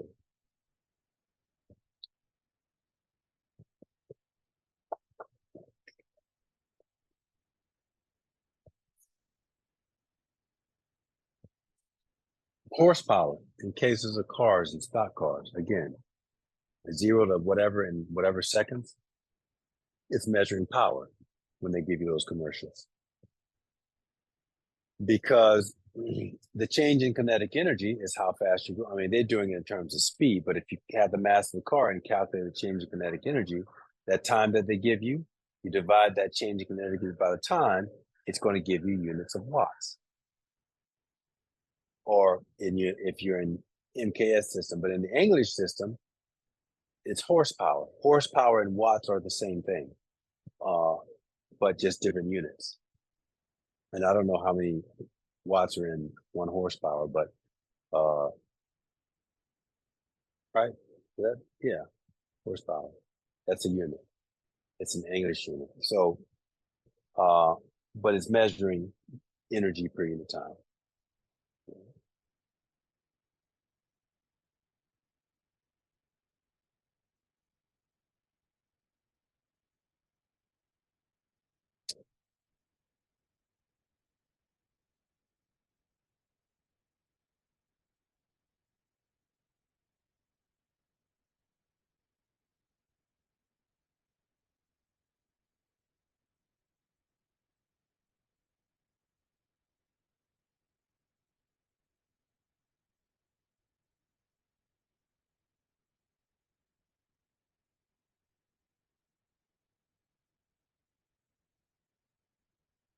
All right, so let's look at the work done by some specific types of forces.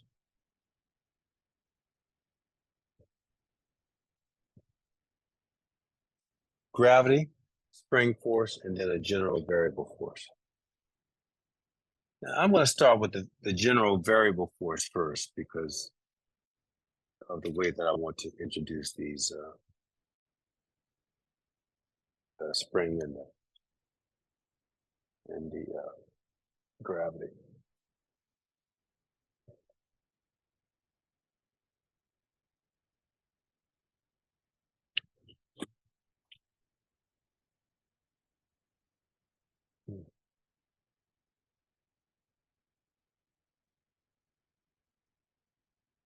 So I think I defined work for you like this. I said it's equal to F dot delta X. Okay, let's do 2 things. Let's make this, so this is average work, average force. But we can say that instantaneous work, or a differential amount of work, let's put it that way, is equal to a force dotted into a differential displacement. Okay. So that if I want to know the total work, I have to integrate. So the total work then would be equal to F dotted into a differential element. Now, this could be a constant force, in which case, like the F would come out of the integral, but it doesn't have to be. It could be that in general, F is varies. It's not a constant force over the distance in which it applies. So in that case, this is a function. And it's not, you have to take the dot product and then integrate and figure out what the function is and integrate. Now, the thing is, this is the more general, this is also these 2 equations here are analogous, except that this is a simpler version of this guy. So I generally start with this all the time, because if I use this, it doesn't incorporate variable forces. But if I use this, it incorporates both variable forces and constant forces. Let's just start with that. So in the section where they talk about variable force, it's just that. That's what they're going to say. And they might give you a graph and talk. In fact, you can graph it, right? They'll give you a graph like this, where you graph, I should say that, yeah. So if I graph f of x on the x-axis and x on the y-axis, or dx, delta x, whatever, it's a linear function. So you're going to get, well, it doesn't have to be. But I guess for a constant force, it could be linear. In fact, it doesn't. For a constant force, it would be linear in general. It's just going to be some function, whatever. But the point that I want to make to you is that there is a relationship. This is the first time that you actually see this, where, and I'll do this, we'll do this for a constant force, but the area under the curve is actually the work. So when you either take the integral, if it's a variable force, or just calculate it using simpler geometric methods, if it's a constant force, then you have an x1 here and an x2 here, and they correspond to an f1 and then f2. So the area, I guess,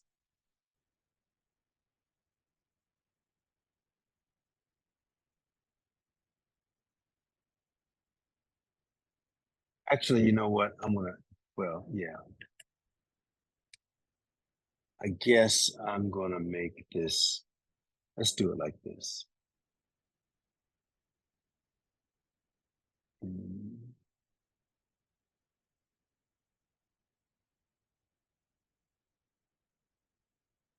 Let's make that f. Let's make x naught the beginning there and x2 or x final. So again, in this case, translates back to a variable over here, but basically delta x in this case is going to be this guy. And this is the force, an instantaneous force at any point. But if I were to look at the area under the curve between x naught and x final, it's all of this stuff. And all of that would actually be the work done. Because you know when you take an integral, that's what you're doing. You're figuring out the area under the curve. So if this function is f of x, and you take the derivative, you take the integral between some limits, x naught and x final, you're finding the area under the curve that's mapped out by that function. In this case, sometimes that equals something physical. In this case, that would actually equal the work done by the force as it moves the object through the delta x. And so this is referred to as, area under the curve, or I don't think your book has a section in it, but in my notes I do, area under the curve. I'll come back to this for a specific example, either just later today or next week, area under curve. Since I said it, I probably couldn't do it today.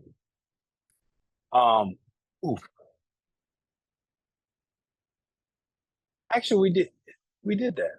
I hope I did. Yeah, we did that. What am I saying? This is the second time you're seeing this. We already did that. We did it for kinematics. Remember when I had you graph the linear function v is equal to v naught plus a times t? And then what we found is that when we did the area under the curve, that was equal to, was it that? Yeah. We found the area. No. It was this relationship. It was a v versus, what was it? V versus t. I have to look back at my notes. Yeah, it's v versus t. No, duh. It was x versus t. We graphed x versus t.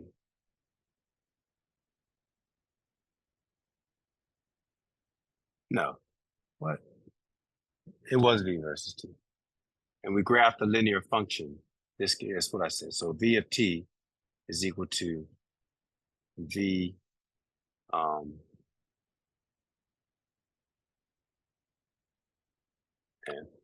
blank.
Yeah,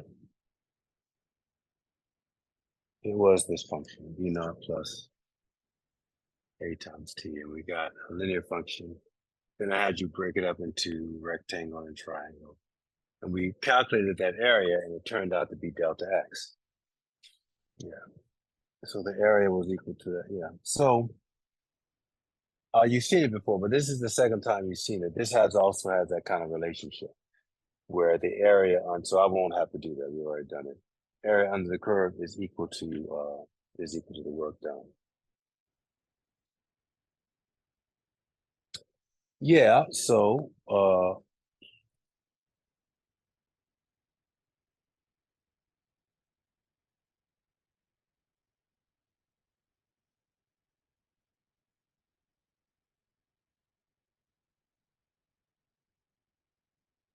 yeah, right. So continuing on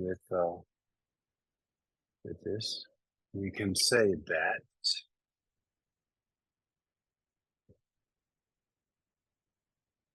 Yeah, I want to do 3 examples. So that's a variable force in general.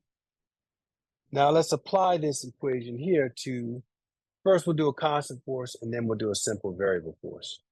The constant force that I want to apply it to is gravity. Take a look at this. Now, I'm going to pick this object up.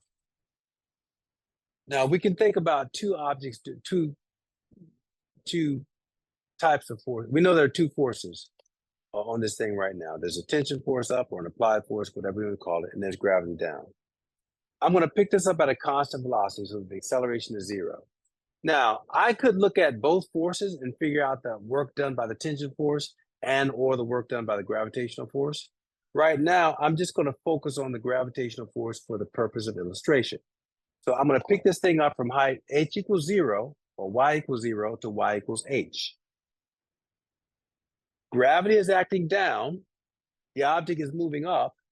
So based on everything that I've told you at the beginning of this course or this lecture, you can see that when the object is going up, gravity does negative work on the object. And then when it goes down, I'm going to release it, also at a constant speed, gravity will then be doing positive work on the object. So we're going to calculate the function, the form of the work done, and then we're going to talk about what that is and what it means that the energy is positive or negative in both cases. And then we're going to put both cases together and talk about the implications of the result that we see there. So what we're doing now is calculating the work done by gravity as we move an object from the ground, y equals 0, to some height, y equals h.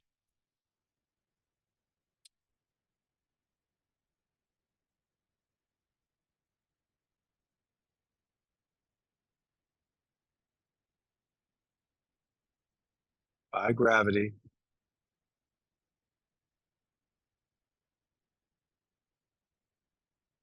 on mass m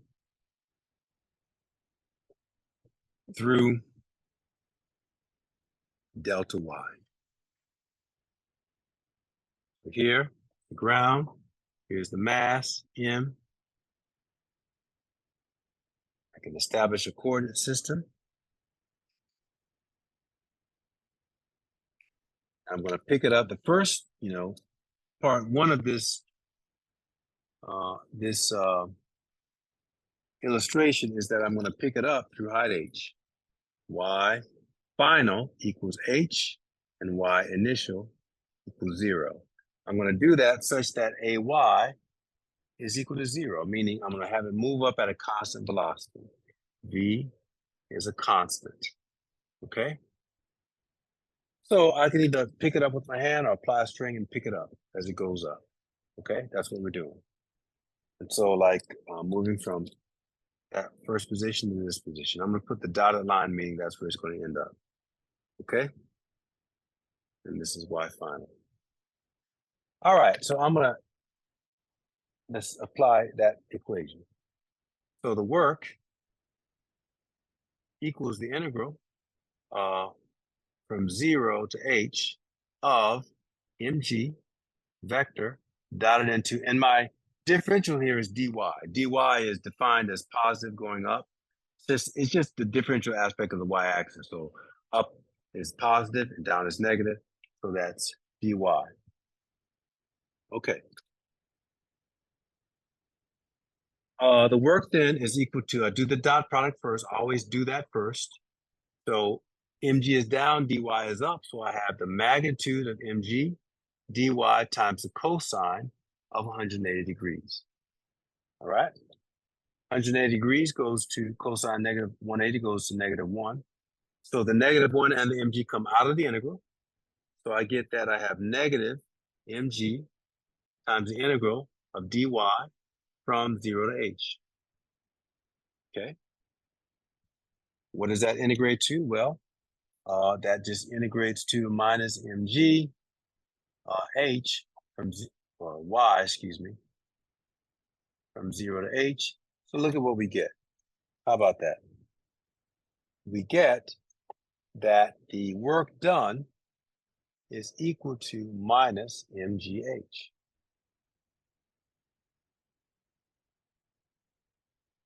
Does that look familiar? The mgh. Just keep that as a thought. Oh, you know what? I forgot to end the thing. So that it's not going back and forth.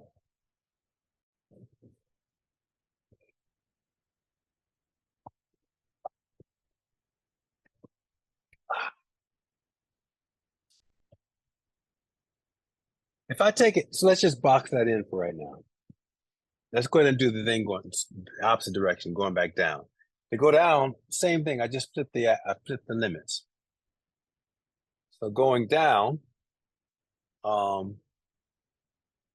yeah, I guess I don't have to redraw it again. I'm just going from this position down now. So work is equal to the integral from h to 0, again, of mg delta y.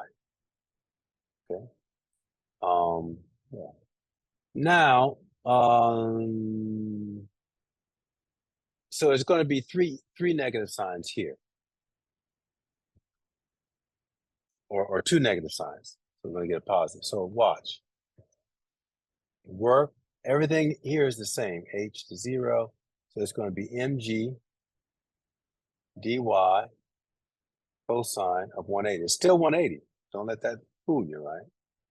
Because even though I'm going down, dy is still, dy is like when I did it qualitatively, when I didn't define a coordinate system, dy was just the positive direction is just the direction that we're moving initially, and then the negative is opposite of that.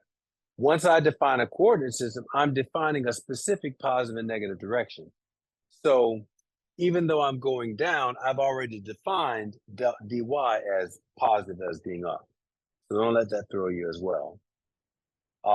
So this is still 180. I still get the negative sign out, right? So, but now when I come over here and to do the integral, I get a minus mg times the integral. Basically, it integrates, I just go to the integral, times y from h to 0, final final minus initial is going to generate a negative H. So I'm going to get minus mg negative H, which is equal to mgh. 12, 13.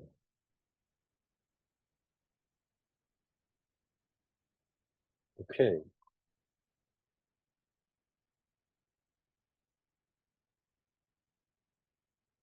So in both cases, I get this quantity mgh. It's just in one case, the work is negative, and the other case is positive. So what does that mean? It means that basically gravity is working against me when I'm pulling it up. If you keep putting energy in, or it's not going to go up. Right? As I'm, yeah. So that's what negative work means in that case. I'm doing positive work, but gravity is doing negative work. When I go down, it's just the opposite. And another way to see that is if I let it go, then gravity does the work, but it converts, the potential energy is lost. Well, I haven't defined it as potential energy, but basically the height is decreasing, but the speed is increasing. So if you know, if here at this point it has zero kinetic energy, and it would have a maximum energy of position. As it starts to fall, the kinetic energy is increasing, but the energy of position is decreasing. Here, the energy of position is zero just before it hits the ground, but the kinetic energy is maximum because the speed is maximum. So what positive work means here, as the gravity does positive work with the object going down, is it converts potential energy, energy of position, into energy of motion. And that actually leads to conservation of energy, which we'll revisit that next chapter. But what I want to do right here in this chapter, so your book is going to do this, but they stop short of defining gravitational potential energy. In the same way, in that other derivation, I've erased it already, but I saw that, that 1/2 mv squared came out of that, and I realized that it was energy of joule, units of energy, but it had the velocity in there, so that was energy of motion, and then define that as kinetic energy. Here I can do the same thing, that when I do this integral, I see I get a function. I get an h, and it is a function because this is a variable, or the y that I put in was a variable. Wasn't the case with kinetic energy. Speed is not a variable. Well, in that case, it was a constant. It was it's not a vector, speed squared. But point I'm kind of digressing. But the point is that this is a function, and its value at the particular point is h. But it could have been anywhere, right? It could have been h1, h2, h3. It's y, really. mhy, mh delta y. And so I can then acknowledge that, see that it has units of joule. Like if I go through, because we know what joules are, kilogram here, and this is meters per second, but this is also meters. So this is kilograms, meter squared per second squared, which is joules. So I know that this is energy, and so I can define it as energy of position. Energy of position. And so this is a specific kind of energy of position. It is the gravitational potential energy.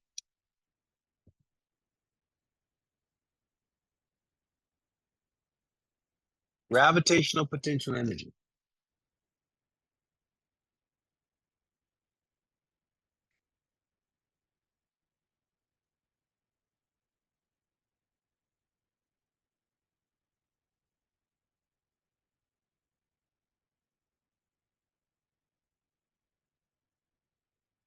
Is defined as, I'm going to call it UG, 3 equal signs, mg, and I'm going to make it delta y.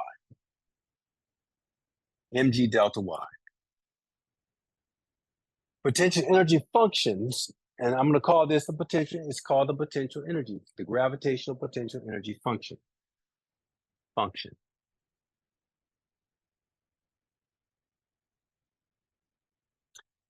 Potential energy functions change depending upon the type of force that you have.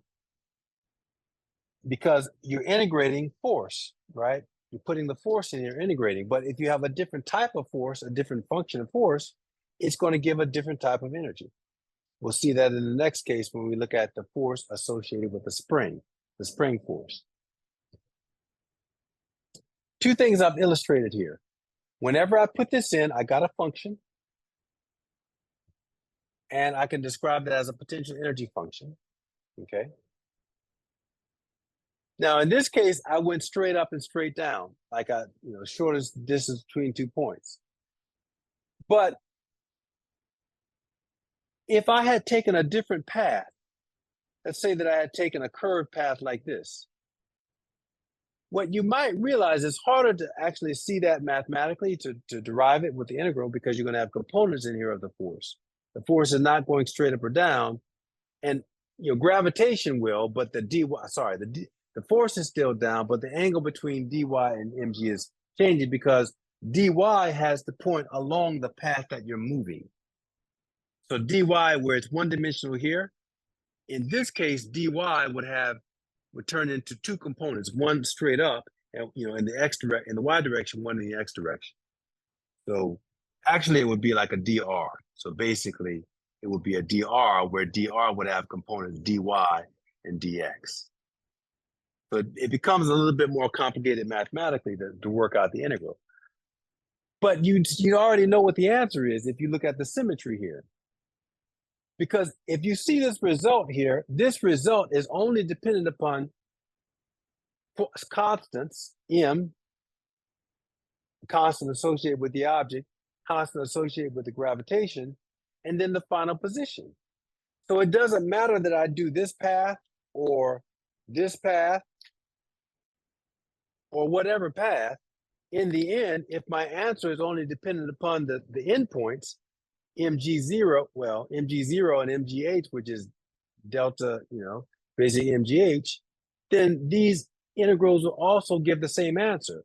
They're just going to be more complicated to work out and prove. So ultimately, what we say is that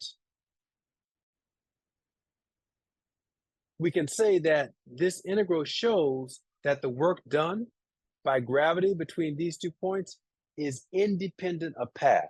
It doesn't matter what path you take, the final answer will be the same, or the amount of work done to get between those 2 points must be the same. So I have a function, we'll call that 2.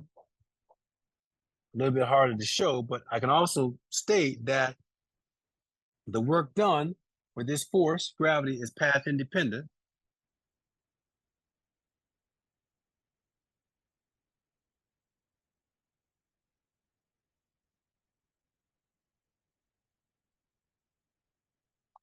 And the final point is also inherent in the results that I got here. The work that it took for me to go from 0 to h was minus mgh, gravity, that gravity did. The work that gravity did to go from h to 0 was mgh. So obviously, what is the total amount of work that gravity does to go one round trip? That is to go up to h and back down to 0. Obviously, the total amount of work is going to be 0 because work is a scalar quantity, so you just add the total work for each trip. Mgh minus mgh is 0. And that's the last point that I want to show you, is that the work done by gravity through one round trip is no work. It's 0. So no work done by gravity through one round trip. That's the language that we use. Okay. These 3 criteria that I've shown you, they are the criteria to determine whether or not the force that you are dealing with is a conservative force. And so obviously gravity is a conservative force and therefore will lead to conservation of mechanical energy. Conservative force.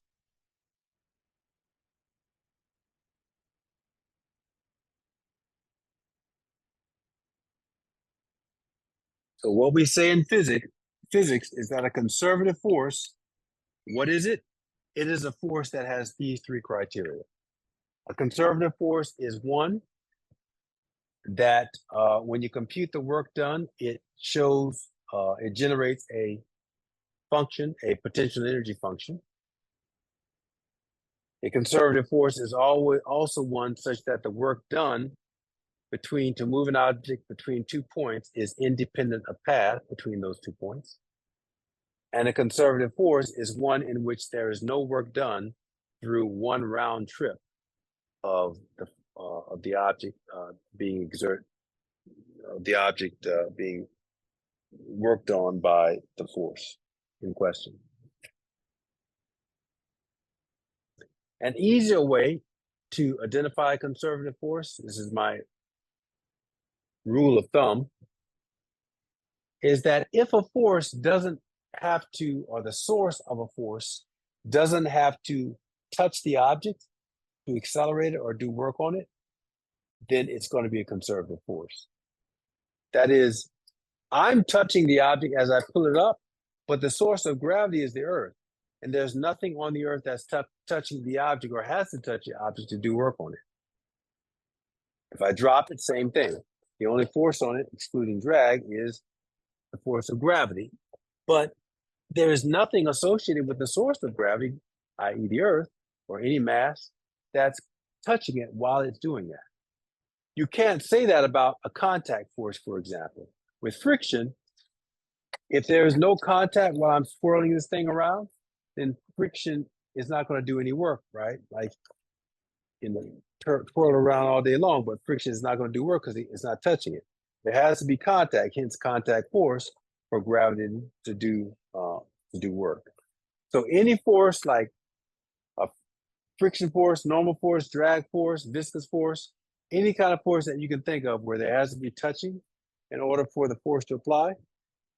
If there's touching, there's going to be some kind of friction, and some of that mechanical energy will be turned to heat, and it will dissipate from the system, so energy is not conserved. But any force where there need not be contact, or in an ideal case, like with the next example, we're going to look like a spring, where there's very little touching, cross-section areas are small compared to the whole cross-section of the object, and very little friction as the thing bounces back and forth. In that case, ideal.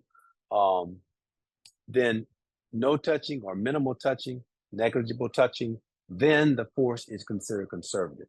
Because since there is no touching or negligible touching, there is no mechanical energy that's generated to heat and therefore dissipates from the system while the system is in operation.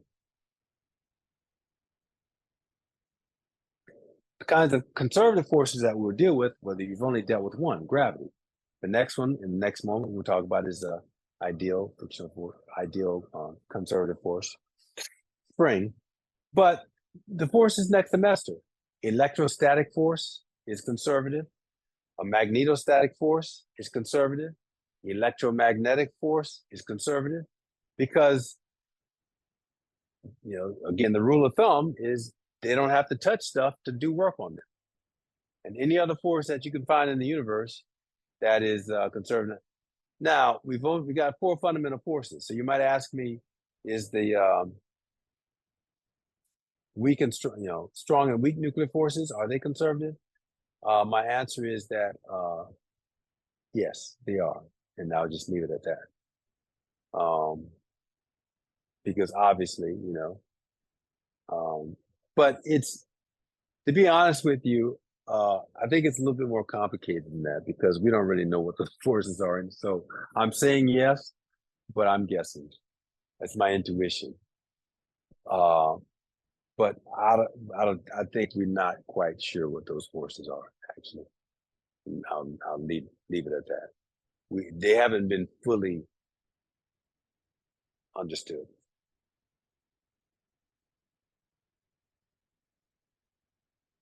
But for the forces that we're dealing with, what's the terminology I used the other day? Practical forces, or our regular forces. We can easily distinguish between those being conservative and non-conservative based on the properties and the criteria and the rule of thumb that I've given you. So any question about gravity being a conservative force and how we use this work function or this equation, from this general equation for work to derive and calculate the potential energy function for gravity. And that's where it comes from, by the way. That's where MGH comes from. Oh, it's 4:30. Wow. Time flies when you're having fun. Well, that's a good stopping point. I will let you finish the chapter and go on. The last thing we have to do in this chapter is do the same thing for the spring force. And it's a straightforward problem. I'll let you work on it. And I will do it in class on my own. It'll take me about 10 minutes. But basically, it's just the next problem. It's this. You take this guy, and you can do something similar to what I just did here, but I probably would just do it on a flat surface, right? Just take a spring, attach a mass to it, right? This is X naught, then stretch that so that the thing is this, you pull it out. And so you're doing work on one direction, the spring is doing work on the other direction, right? And the spring force is just, oh, I guess we haven't talked about it. Here's where I introduce it. So, a spring, basically, there's an empirical relationship for a spring. The more you stretch it, the harder it pulls forces on you. And so if you don't deform the string, something called Hooke's law, which was created by Robert Hooke, he just went the simplest, version that you might think. The force of a spring is equal to a constant, which represents the stiffness of the spring, times delta x, where delta x is equal to x final minus x initial. So it's a linear relationship. And if you plotted f of x, or Hooke's law versus x, again, you get a linear relationship. And where the slope of the curve is the spring constant. Okay. And that's it. That's a spring force. So that's the introduction of it. It's an empirical relationship that we just assume based on looking at how, and this applies to anything. It applies to a spring, a stiff spring like your shock absorbers on your car. It applies to a rubber band. It applies to a ball, like if you have a basketball or a tennis ball that doesn't have any air in it, a basketball, and you press on it, or any kind of ball, like an elastic ball, if you press on it, this law applies to all of those things. The more you press or the more you stretch, the more it resists. Why? Because the force is proportional to the displacement from equilibrium. Oh, and there's a minus sign for the spring as well. The minus sign has to do with the fact that it's restoring. It's not really about direction. In this case, when I pull it away from equilibrium, the force is pointing back toward equilibrium. But if I pushed it in, so in this case, the Hooke's law force, Kx, would be pointing back in the negative x direction. But if I started at equilibrium and pushed it in, then the spring force would be in the opposite direction. So there's no absolute negative, positive, or negative. It's just trying to get it. It's always trying to restore the object back to the equilibrium position. And so that's what that minus sign means, restoring force. Okay. And that's it. That's Hooke's law. So I'll give you a challenge. See if you can prove that in the ideal case, that Hooke's law is also a conservative force. How do you do that? You go back and mimic everything that I just did with this problem. You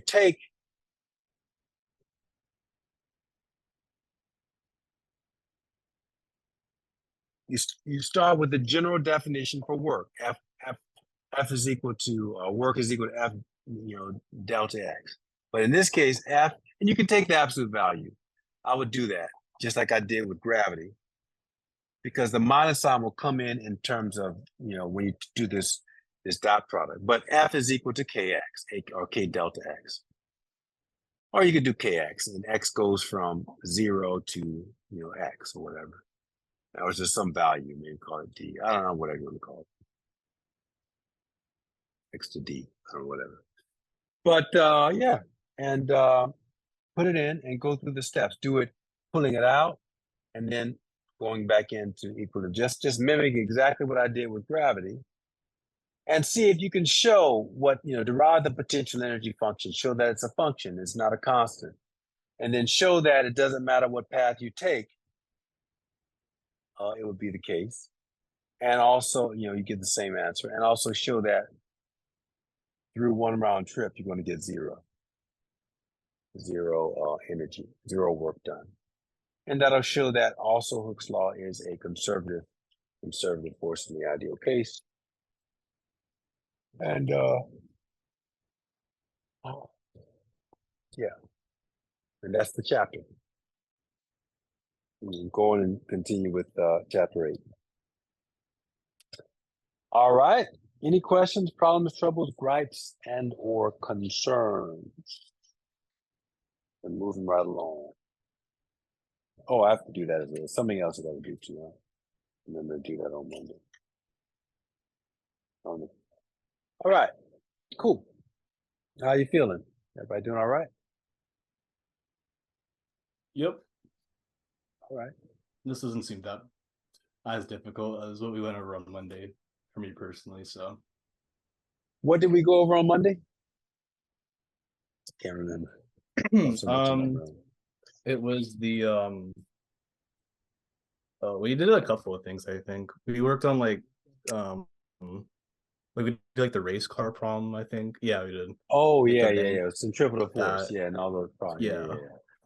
Yeah. This is actually in general, like it depends on the person, but this stuff is fun. Like this is like when you start to work through the problems. I guess I have to do that to show you how to use it to work problems. I just laid it out, but like we go back and we'll work some problems as well with. I usually kind of wait to conservation of energy because it's kind of redundant. It's the same way we're doing. It's just a different way of using conservation of energy.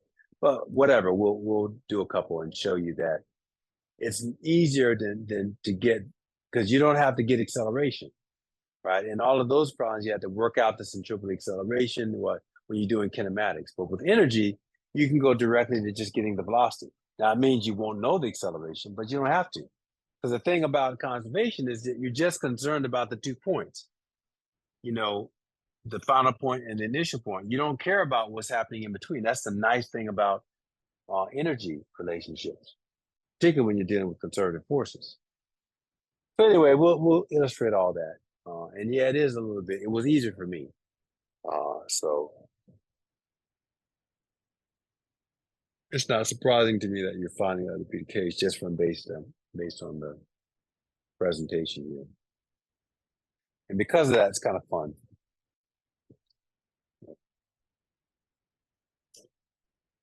All right. Well, class dismissed. Be safe. Have a great weekend.